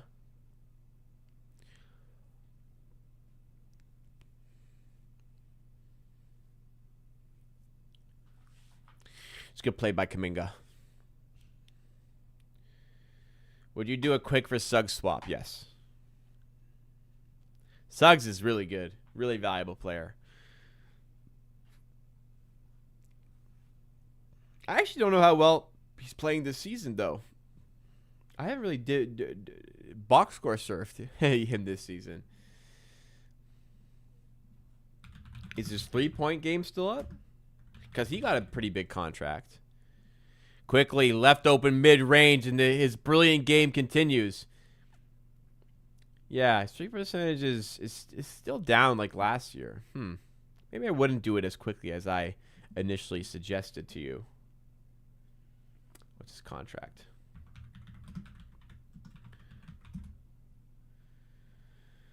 Yeah, I mean, he got a fat fucking contract too. It's descending, though, at least. It's front-loaded.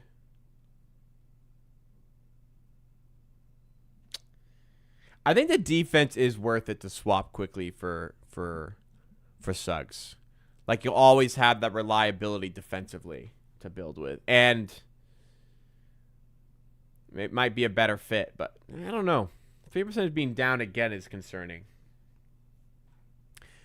Nickeil Alexander-Walker would be great. He's having a great season.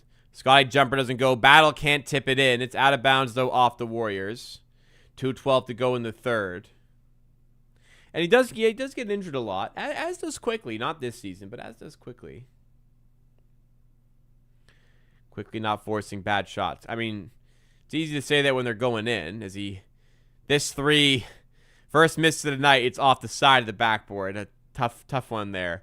Quickly's had like a pull-up in transition 3 that he made. Nobody talks about it because they went in, but that's one people don't like. Yeah, the Dyson Daniels stats great. Has Dyson Daniels hit a 3 yet? As Kuminga, man, what a fucking game from Kuminga. Another and one. Dyson Daniels has gone like over a month without a 3 or something like that. I don't know if he's hit one yet. Maybe somebody could let me know.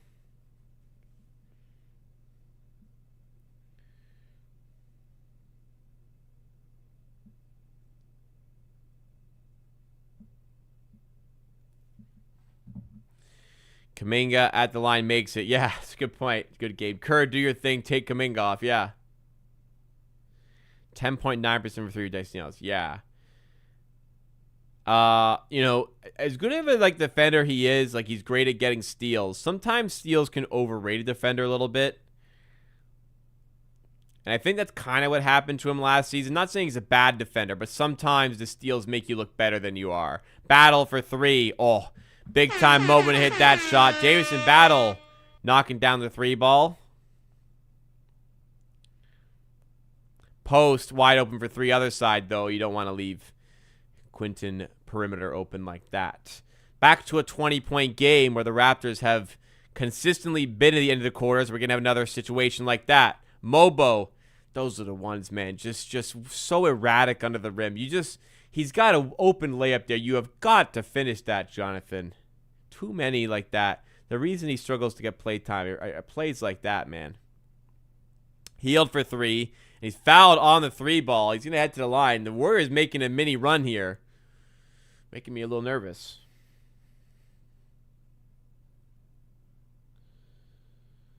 As of a few days ago, Dyson Daniels was December 18th.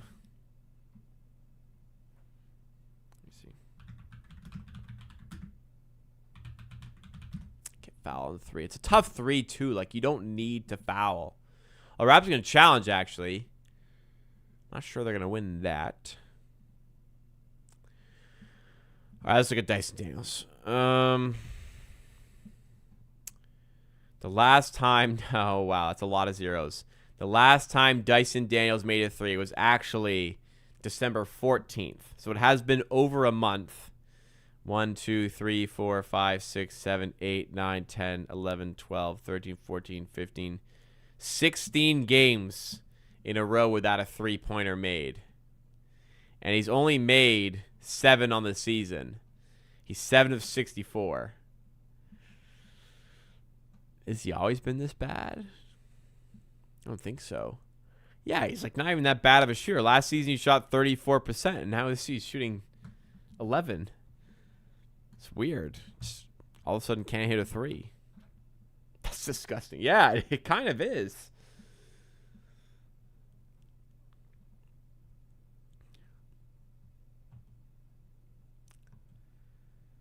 Well, quick review. Unsuccessful challenge. Why did they challenge that? Like, they were not going to win that challenge. Why?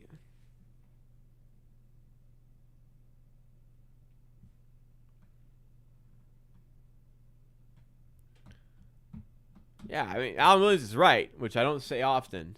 But, yeah, Jameson's got to go over to the Raptors and say, like, do not challenge this. You're going to lose. That was absolutely a foul. Buddy Hield at the line. Good free throw shooter. And first time in a while it's felt like the Warriors are within 20. So we've had this kind of story a few games ago against the Pacers where they clawed all the way back and nearly, not quite, almost all of it. And they almost got all the way back. So don't want to have a repeat situation like that. Let's close out the next 54 seconds and get ourselves into the rhythm for the fourth. Quickly may have gotten fouled there. Instead, he turns it over. Buddy Hield for three. And they're hot. They're hot. It's a 14-point game now. And the complexion of this game has changed. Quickly to A.J. Lawson. Going to the rim and finishing. What a take by Lawson. Good stuff. 16-point game. Raptors need to stop in a big way. The Warriors crowd is really getting into things here. Melton. Tough shot. Oh, no. He gets it out in the corner. Three ball doesn't fall. Rebound tipped right to Post, who finishes under the rim. Raptors' lack of size hampering them again. 14-point game. Raptors slow it down here. Shot clock is off. Screen comes up from Mobo. Looks like it's going to be quickly heave. Heave it is. But he's fouled. So, 4.2, is that a shooting foul? It's bonus. I do not know if they gave this a shooting foul. At least he's getting 2 shots. At most, he's getting 3. But he quickly is the line with 4.2 seconds to go here.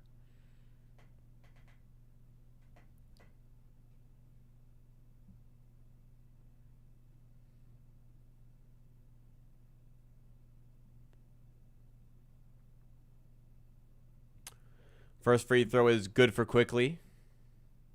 Second one on the way. Abaji's checking in for the Raptors for some added defense for the next 4.2 seconds, potentially. I don't know. Second free throw for Quickly as we are about to cross into a new day in the Eastern time zone. 11:59. Quickly, second free throw is also good. The Raptors lead by 16. Let's finish it off. 4.2 seconds. Melton to Kuminga. Not this guy again. And he makes the layup at the buzzer. Come on, man. Off a make. Can't be that fucking easy for them to score there.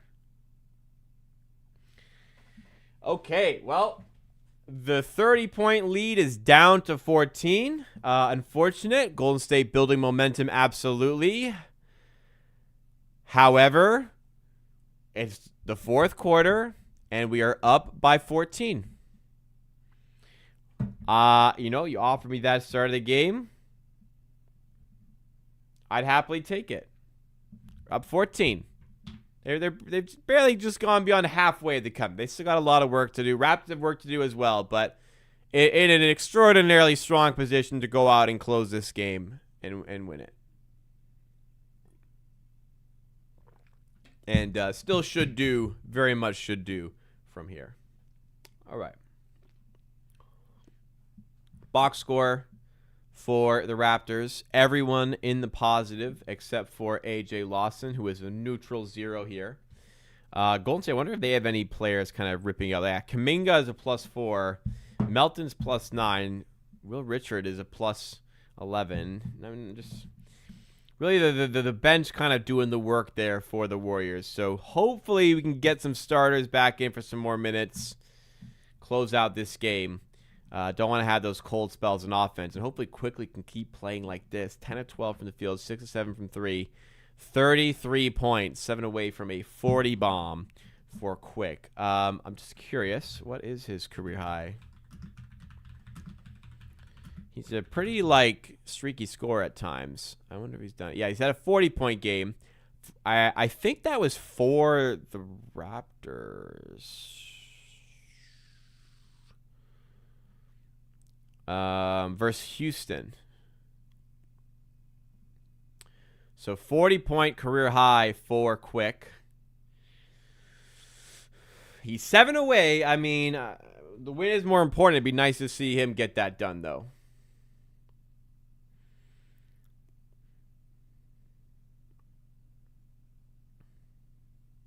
$15-point third quarter. I mean, you thought it was good in the first half. A 15-point third quarter for Quickly. Incredible. And needed it. 108.94. Gotta get going here. Warriors have made a run. Gotta get going here. First of back-to-back nights on the West Coast. Late night hoops. Don't make me regret staying up for this one, y'all.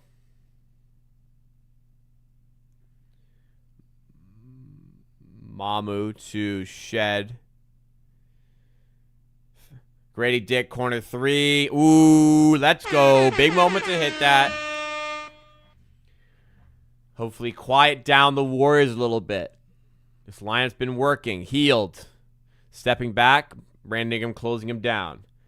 Now Melton Kuminga, who's been killing us in this stretch. Can he do it again? Kuminga going past a couple Raptors and finishing. Have had no answers for Jonathan Kuminga. He has been cooking. Need that Steve Kerr rotation to kick in soon for Kuminga. Shed. Pocket pass to Barnes. He's fouled on his way up. That should send him to the free throw line.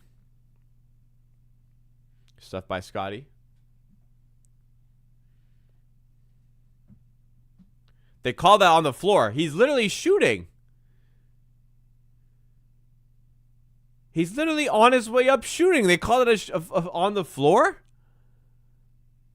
Is he not? Is he not on his way up there? That'd be a good time to have your challenge, but wasted it earlier, I might say. Shed on the layup. Ball don't lie. Ball don't lie. Can we not, spend the entire fourth quarter crying about what if they lose? Can we not do this again? Okay? We're up double digits. We're playing well. Let's enjoy the game. Let's not create things to be let's not create imaginary scenarios to be upset about. We're in a strong spot here. We've earned this strong spot with our great play tonight. Let's not find something to be upset about for no reason. Ingram working on post, finishing inside. 115-96. Kuminga off his foot. Finally, we stop the mighty Jonathan Kuminga. Mamu. 44-point third quarter for the Warriors is pretty crazy, though. But we had 38. Mamu spins with the left, doesn't go. Rebound. A loose ball foul. Called against Barnes. So Raptors up 19 here. Yeah, Dal, I'm with you. Only downside to this late is I'm hungry. Not going to eat too late. I'm kind of the same. I managed to eat pretty late today to try to avoid that. But what does happen is when I stay up this late is I want a snack. But I hold strong. I got the willpower. Melton driving and got Shed jumping. Come on, man. Shed, you're better than this. 115-98. Kuminga can't play the rest of the game, can he? I do fear Steph Curry heating up late, though. Yeah, that's always a threat. Ingram, long two over Melton. Draws the foul, and he's going to head to the line. Poutine is a lot of things be nice right now. Pizza, poutine, shawarma. I could really go for a pizza. We talk a lot about pizza today, but nope. No, nothing tonight. I'm going out for dinner tomorrow, so I don't want to. I don't want to eat anything tonight, but anyways, going out for dinner tonight or tomorrow night.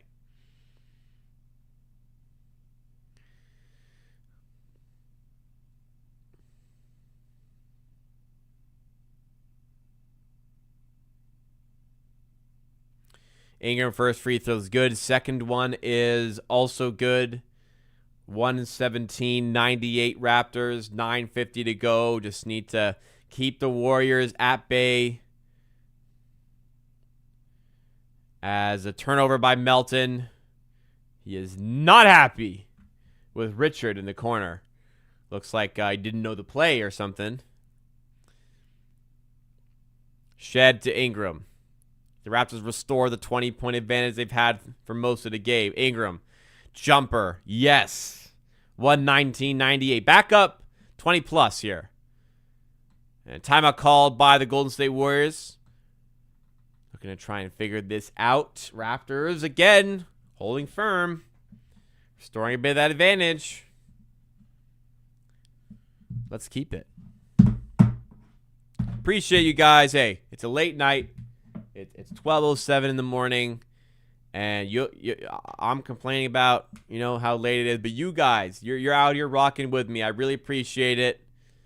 Thanks so much for spending time with me tonight, making this a whole lot easier to stay up for. Knowing we got the whole army out here. Thank you guys, appreciate it a lot. And hopefully I'll see you tomorrow. We do it all again tomorrow, as the Raptors play against the Sacramento Kings. We're also going to be in the second night of back-to-back tomorrow. Ingram having a 21-point game. Yeah, he just such a consistent score. He started 2 of 7 from the field. Since then, he is 6 of 8. He can just quietly rack up points. Just gets buckets. 5 assists to 1 turnover as well. He can be pretty turnover prone, so that's good.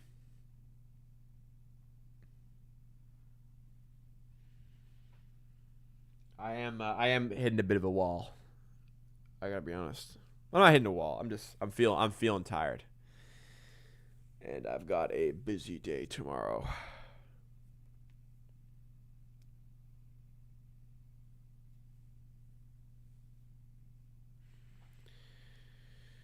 God, moonshiners, what the fuck are we doing, man? What is television?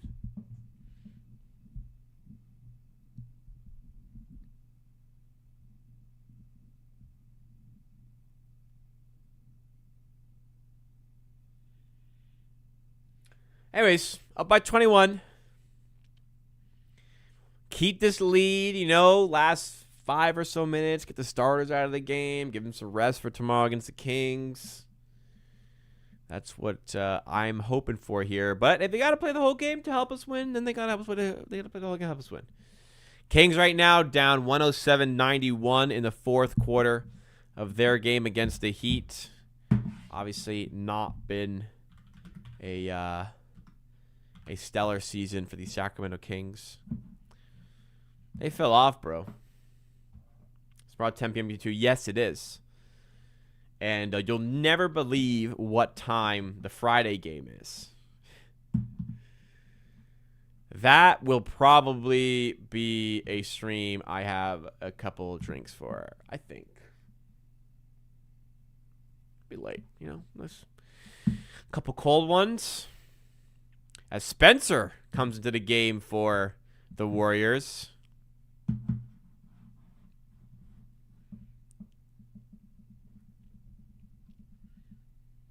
Darko chuckling about. Finished a damn job. Corner 3 for Spencer. What the fuck are we doing? I mean, when Spencer checks in, you know to not let him be open outside. That was some pretty poor defense by the Raptors there. And then Shed with a poor lob. Transition easy bucket for the Warriors. 5-0 run out of the timeout. Back down to a 14-point game. Or a 16-point game, sorry. Fix up. Steve Kerr, man, the lineups this guy throws out there. And another turnover by the Raptors. Jamal Shed with 2 extremely poor turnovers in a row. Come on, man. You're better than this. Kuminga to Jackson Davis. Mama at the rim, playing some good defense, and then a foul called. So send Trace Jackson Davis to the line.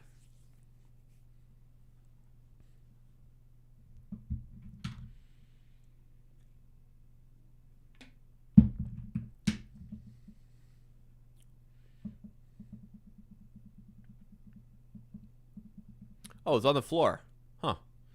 All right, so got to play defense. Buddy Hield to Jackson Davis. Finds Spencer in the paint, and he finishes again. 5 quick points for Spencer. 7-0 run Warriors. Darko calling a timeout to try and figure this out now. Well, that wasn't good. About a minute off the clock, and the Warriors get 7 points back and are starting to build up some of that momentum once again. But hopefully Raptors cover the good play out of here, get the momentum back into their favor, and finish the job today. I feel like the first half just flew by. Second half has not been as fun, but we're still winning here. And I am feeling tired. I am feeling tired. It is naturally at 12:13.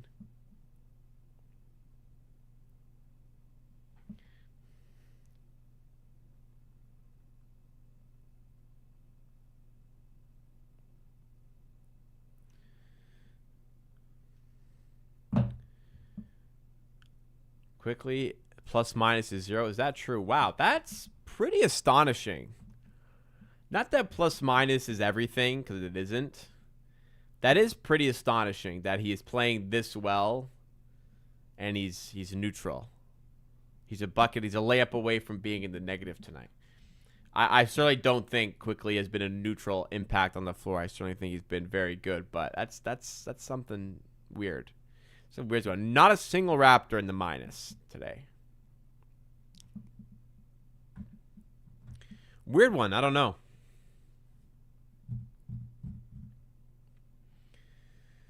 American, who's watching this still? Who's watching that? Huh? Who keeps these shows in business?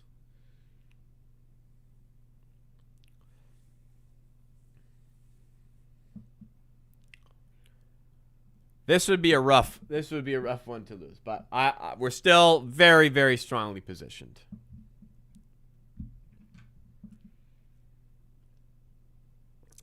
Let's cross that road when we get there. Hey, we're up by 14. We're fine. We're fine.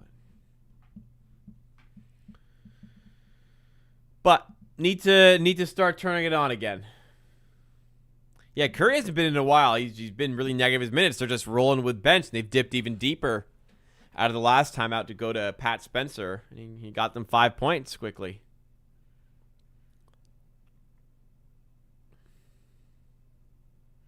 And Kuminga has been terrific off the bench as well.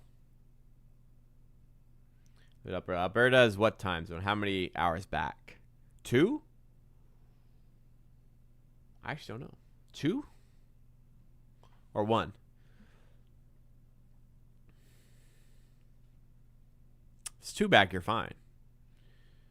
1 back, you're still kind of late. Quickly. Fouled by, I think it's Richard. I have 15 more minutes to watch the stream. What happens in 15 minutes? Damn, Curry's still on the bench, man. Looks like he may not come back in for a while. They're rolling with the bench unit here. Barnes on the ball, looking to get the Raptors offense back on track. 7 to run by the Warriors. Ingram. Defended well by Kuminga. Ingram spinning off for 2. Does not get this one. He's been great in the second half, but just that shot does not fall. Healed for 3. No. Bails out to Spencer. In the corner, Richard for 3. Doesn't go. Ooh, that would have been dicey if that one went in. Other way with Barnes. And another turnover by the Raptors. I mean, it doesn't help that we keep fucking turning the ball over, does it? Richard to Jackson Davis. Now Kuminga. Spencer healed. Around the perimeter to Richard again. And then he's called for the travel. 10:17 Alberta. So 2 hours.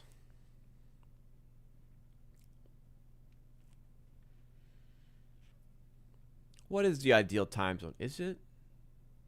It might be Alberta. 2 hours back. All right, there we go. Barnes in mid-range. 16-point game. Come on. Gotta sleep and go to school. I mean, this game's almost gonna be done. You can make it to the end of the game.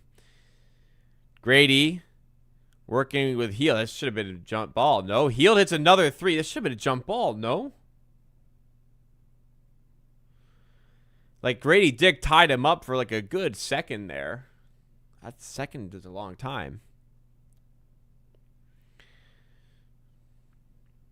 6:48 to go. Would like Jamal Shed back in as well. Brandon Ingram to Barnes. Pass nearly turned over again. Hoisted up at the shot clock buzzer. Why didn't Barnes shoot that? Barnes is having some suspect decision making right now as well. Like everyone's like rattled right now. How long does Grady to tie up there for a jump ball? That's crazy. 13-point game. 6:30 to go. Clock is running real slow right now. Spencer. Dump off to Jackson Davis. Fouled by Quickly. Should be on the floor. Let's get starters in, no?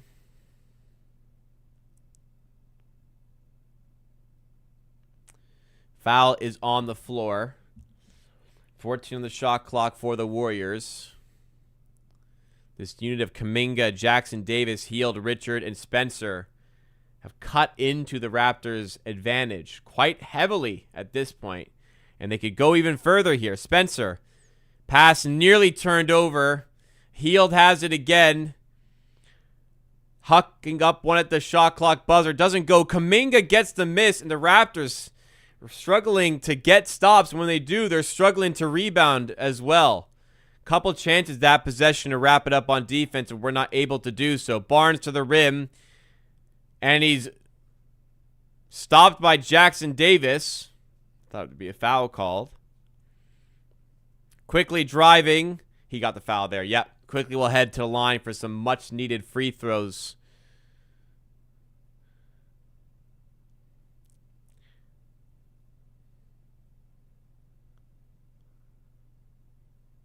I guess no foul. Good defense. Jamal Shed coming. Okay. Whew. Get Jamal Shed in.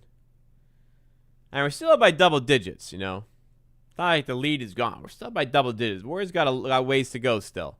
Quickly, first free throw is good.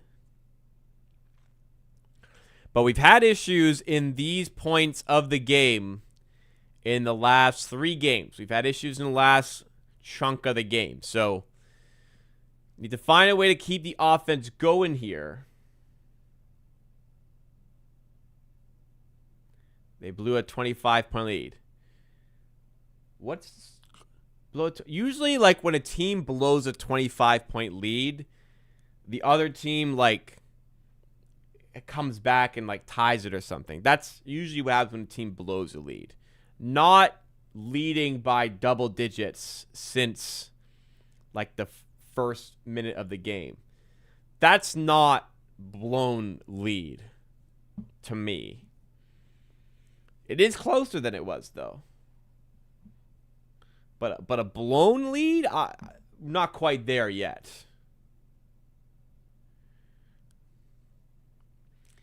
Now, a couple minutes from now, it might be a blown lead. But it isn't. It certainly isn't right now.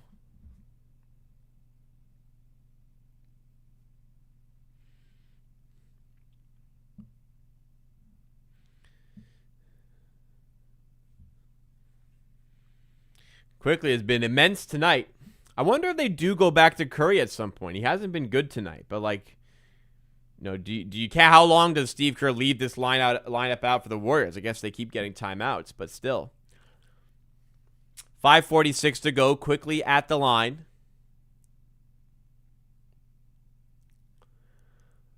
I felt less nervous with 12-point leads before, but here we are. All right, timeout there. I'm going to talk a little talk over. 2 timeouts left each. Let's finish strong. Quickly, free throw is good. It's up by 13. Warriors rolling with this bench unit that has been huge. Here's Spencer on the ball again.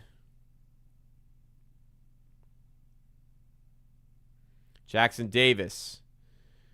Back to Spencer. Quickly defending. Finds Hield for 3. And I'm sorry, that's just inexcusable. How on earth is Buddy Hield, who is on fire in the fourth quarter, how on earth has Buddy fucking Hield, of all people, 3-point contest champion, come open for 3? It looks like Brandon Ingram got lost there. Barnes gets the bounce on his jumper. 12-point game. Please fucking guard Buddy Hield. He just... Oh my God. Fucking guard this guy. How many does he have to hit for us to play up on him defensively? Like, Mamu's pointing at him. Please guard him. Nobody on him. Ingram. God damn. Oh, my God. What a time. 3 for Ingram. Get the fuck on Buddy Hield, man. Finally. Spencer cross court to Richard. Now Kuminga for 3. Doesn't go. Mamu rebound. Barnes to Shed. Now quickly. We can slow it down. Up 12. 4:22 to go.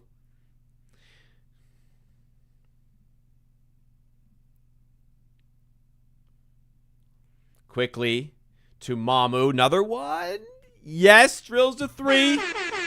Big shots there. 131, 116. Hield. Please, quickly. Just stand next to him. Just, like, not him, please. Kuminga. Driving past Mamu. Fouled and misses the layup this time. Mamu did a good job completing the play. Make sure he doesn't score. 3:51 to go. So Raptors have starters minus Grady plus Mamu to finish the game, it looks like. Warriors have rolled this lineup. It's been, like, a good long while with these guys out there, and they still don't look fatigued.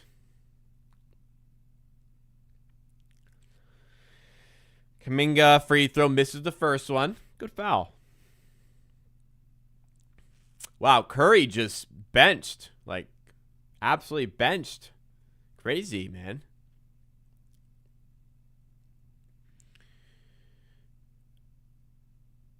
Second most threes made this season for the Raptors. Good stuff. They're up 14. They got to get over half court. They do with Barnes. Nice play by Shed in the end. Quickly with a good feed. Barnes with the finish. Raptors by 16. They took a 10-point lead in the first minute of the game. And they've pretty much been there. I think they've been there since. Maybe it got to like 10-2. But then it was 12-2. I mean, After the first 2 minutes, Raps were up by 10, and I think they've been up by 10 since. And 3:20 to go. Still not home free, but a couple more stops, maybe a make or two, and this one could be in the books. Quickly to add on to his night, he's fouled by Spencer. He has 35 points and 10 assists. I can't think of a better Emmanuel Quickly performance this season. Let's see if he can get to 40. Gonna need both of these, I think, to get there. And the coach is challenged by Steve Kerr. Okay.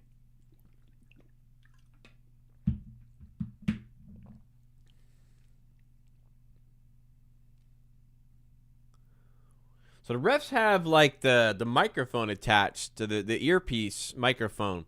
I saw there was like a new communication system using. I don't really know what that entails. If somebody can provide some context, that would be spectacular. That's a foul, by the way. There's contact there.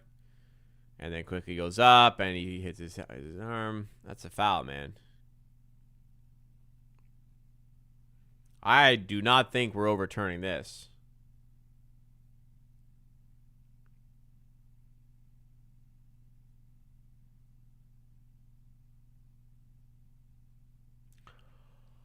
But I've seen some fucking crazy shit in the NBA, dude.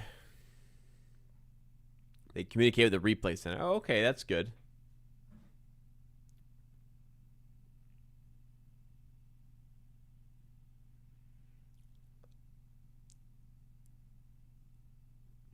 Oh, they're connected. They don't need to put on that. I guess that's good.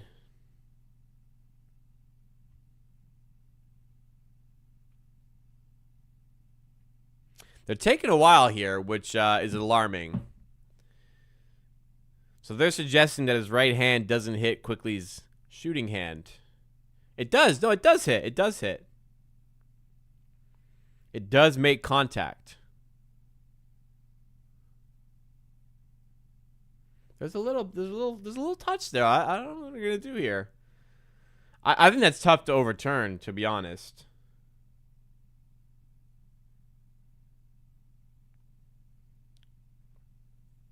So foul is confirmed. Quickly will head to the line.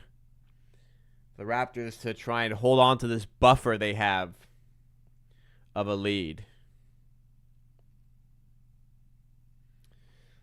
We got technology, baby. We saw the touch.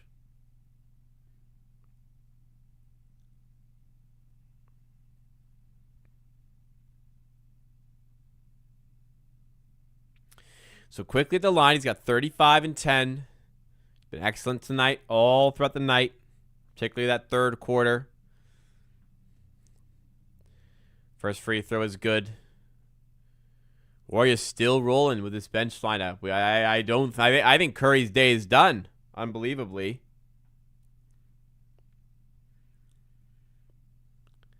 Second free throw for Quickly. Someone in chat said earlier, Quickly space jammed Curry. It's kind of feeling that way, isn't it?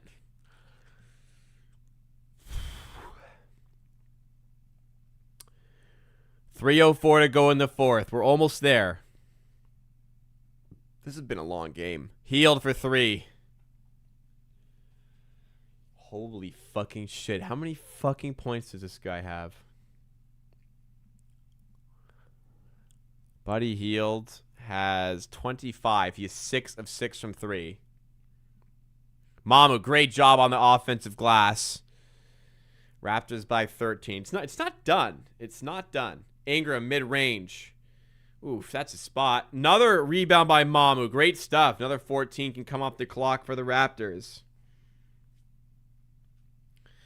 Quickly for 3. Oh, there it is. 40 points for Emmanuel Quickly. That is equal to a career high. Can we get him one more, guys? Wow. I mean, I'd be sick to my stomach if I'm watching this as a Warriors fan. Pass forward to Barnes. Going past Hield. Laying it in. Raptors by 18. That should be enough from here. 2 minutes to go. Please guard Buddy Hield. Spencer to Kuminga for 3.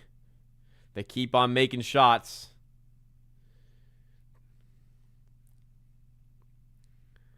Does he know he's getting traded, so he's trying to be like, you want to lose me?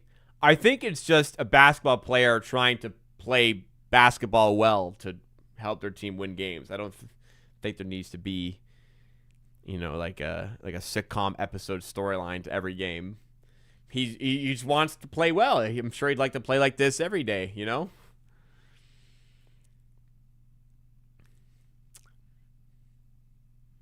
Maybe that's in the back of his mind, but I don't think if he wasn't in trade talks, he'd try to play worse or something, Anyways, 15-point game, 1:44 to go. Raptors timeout. The Warriors have just been nuking threes in this quarter. Buddy Hield is 6 of 6 from 3, 25 points as a whole. Jonathan Kuminga is now 1 of 3 from 3, but he's 7 of 10 from the field for 20 points.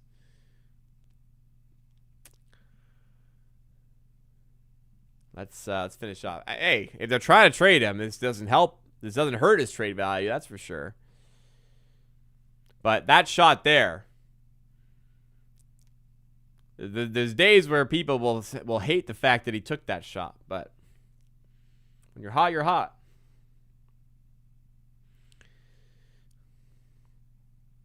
This is a long game, man. We're 2:45 in. We still got 2 minutes left. Come on. Get this shit over with. I'm trying to go to sleep, man. It's 12:30. I got quite a lot to do tomorrow. Elijah Martin checking in for the Raptors. Why? Raptors went garbage time. Garrett Temple's, I don't think it's quite over necessarily. They've gone garbage time here. Garrett Temple on the ball. To Jamison Battle for 3. I guess... Oh, Chase Battle. I mean, that's it. That's it. Jamison Battle knocks down the 3.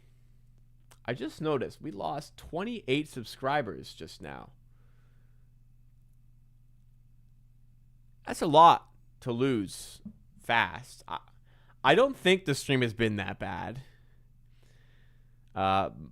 Feeling like, a YouTube bot crackdown or something. I mean, just lost a bunch of bots or something. That is an alarming amount in the space of this stream.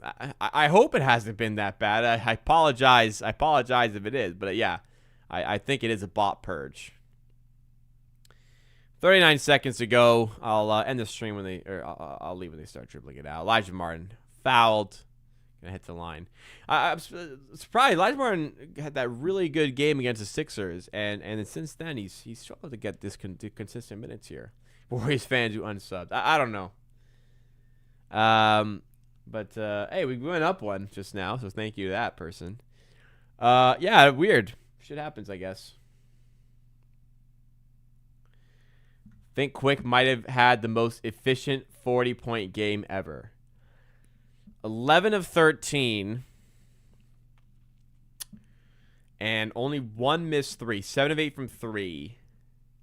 That must be pretty close to... I'd be a bit surprised that would be the most efficient game ever. Most efficient 40-point game ever. But that might be in the conversation. Raptors up 20. Spencer throws it down, but I think Raptors will dribble it out and win this game 145-127. So certainly, you could ask some questions about the Raptors defense here. They allowed 127 points, but my goodness, the offense, 145 points, a 40-point game for Manuel Quickley, equal to a career high. We can all sleep peacefully, like Chaotic Ace is saying in the chat. Quickly, 11-11 from the line as well. I do want to calculate true shooting percentage for the night before we go. So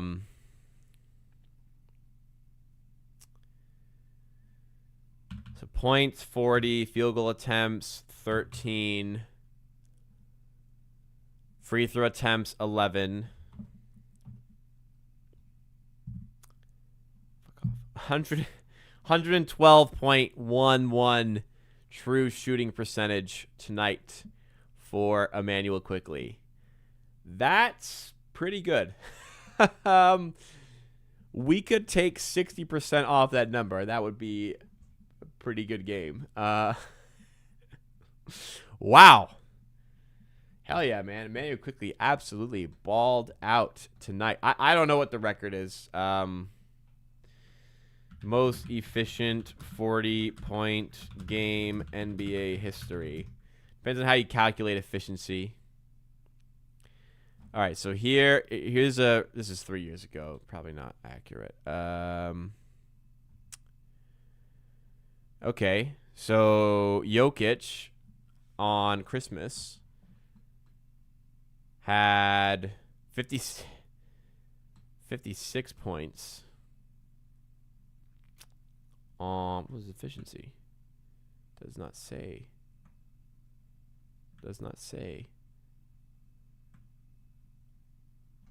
Well, this doesn't help us without seeing field goal attempts. I don't know this record. I'm sure if it is, somebody will tweet about it. So, oh, here, highest effective field percentage in a 40-point game. Unbelievably, Gary Trent's fourth for that one against the Cavs, like right after he traded for him.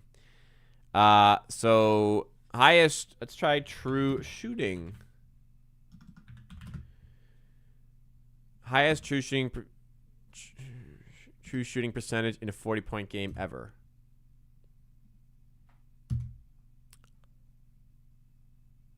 How about that?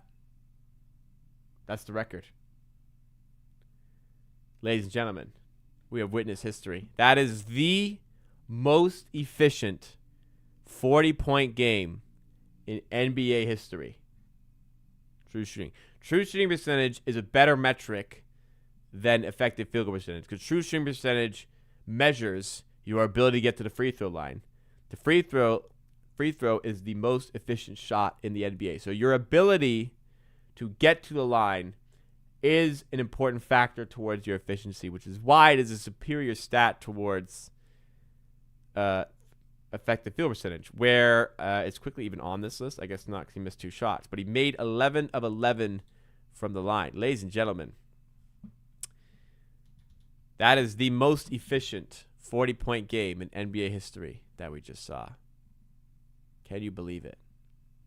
And stat views is quick, man.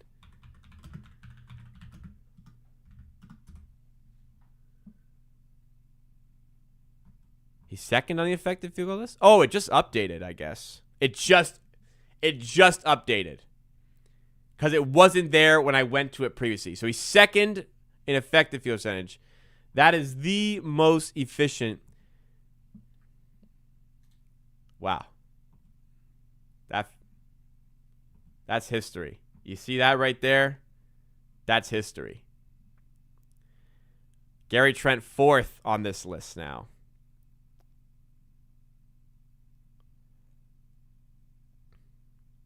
That's special, man. That is special. Tied his career high and did it incredibly efficiently. Hopefully that is a very good step in the right direction for Quickley's season and can give him a very large vote of confidence. You know, because it's been not his best season. But good grief. What a game from Immanuel Quickley. Big shouts to Immanuel Quickley. Only one man can win the Win the Day chain today, and that is Immanuel Quickley. All right. That does it for us today. Well, I guess it's a new day. Join me later today, because it is the morning. Join me tonight, Wednesday night, as the Raptors will play the second night of the back-to-back against the Sacramento Kings at 10 p.m. start time. Once again, I'll be live at 9:45 p.m.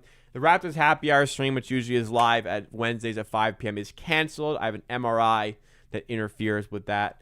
I'll be back in time for the Raptors game, though. Should be another good one. Hope to see you there. Great time with you guys tonight. Made it way easier to stay up late.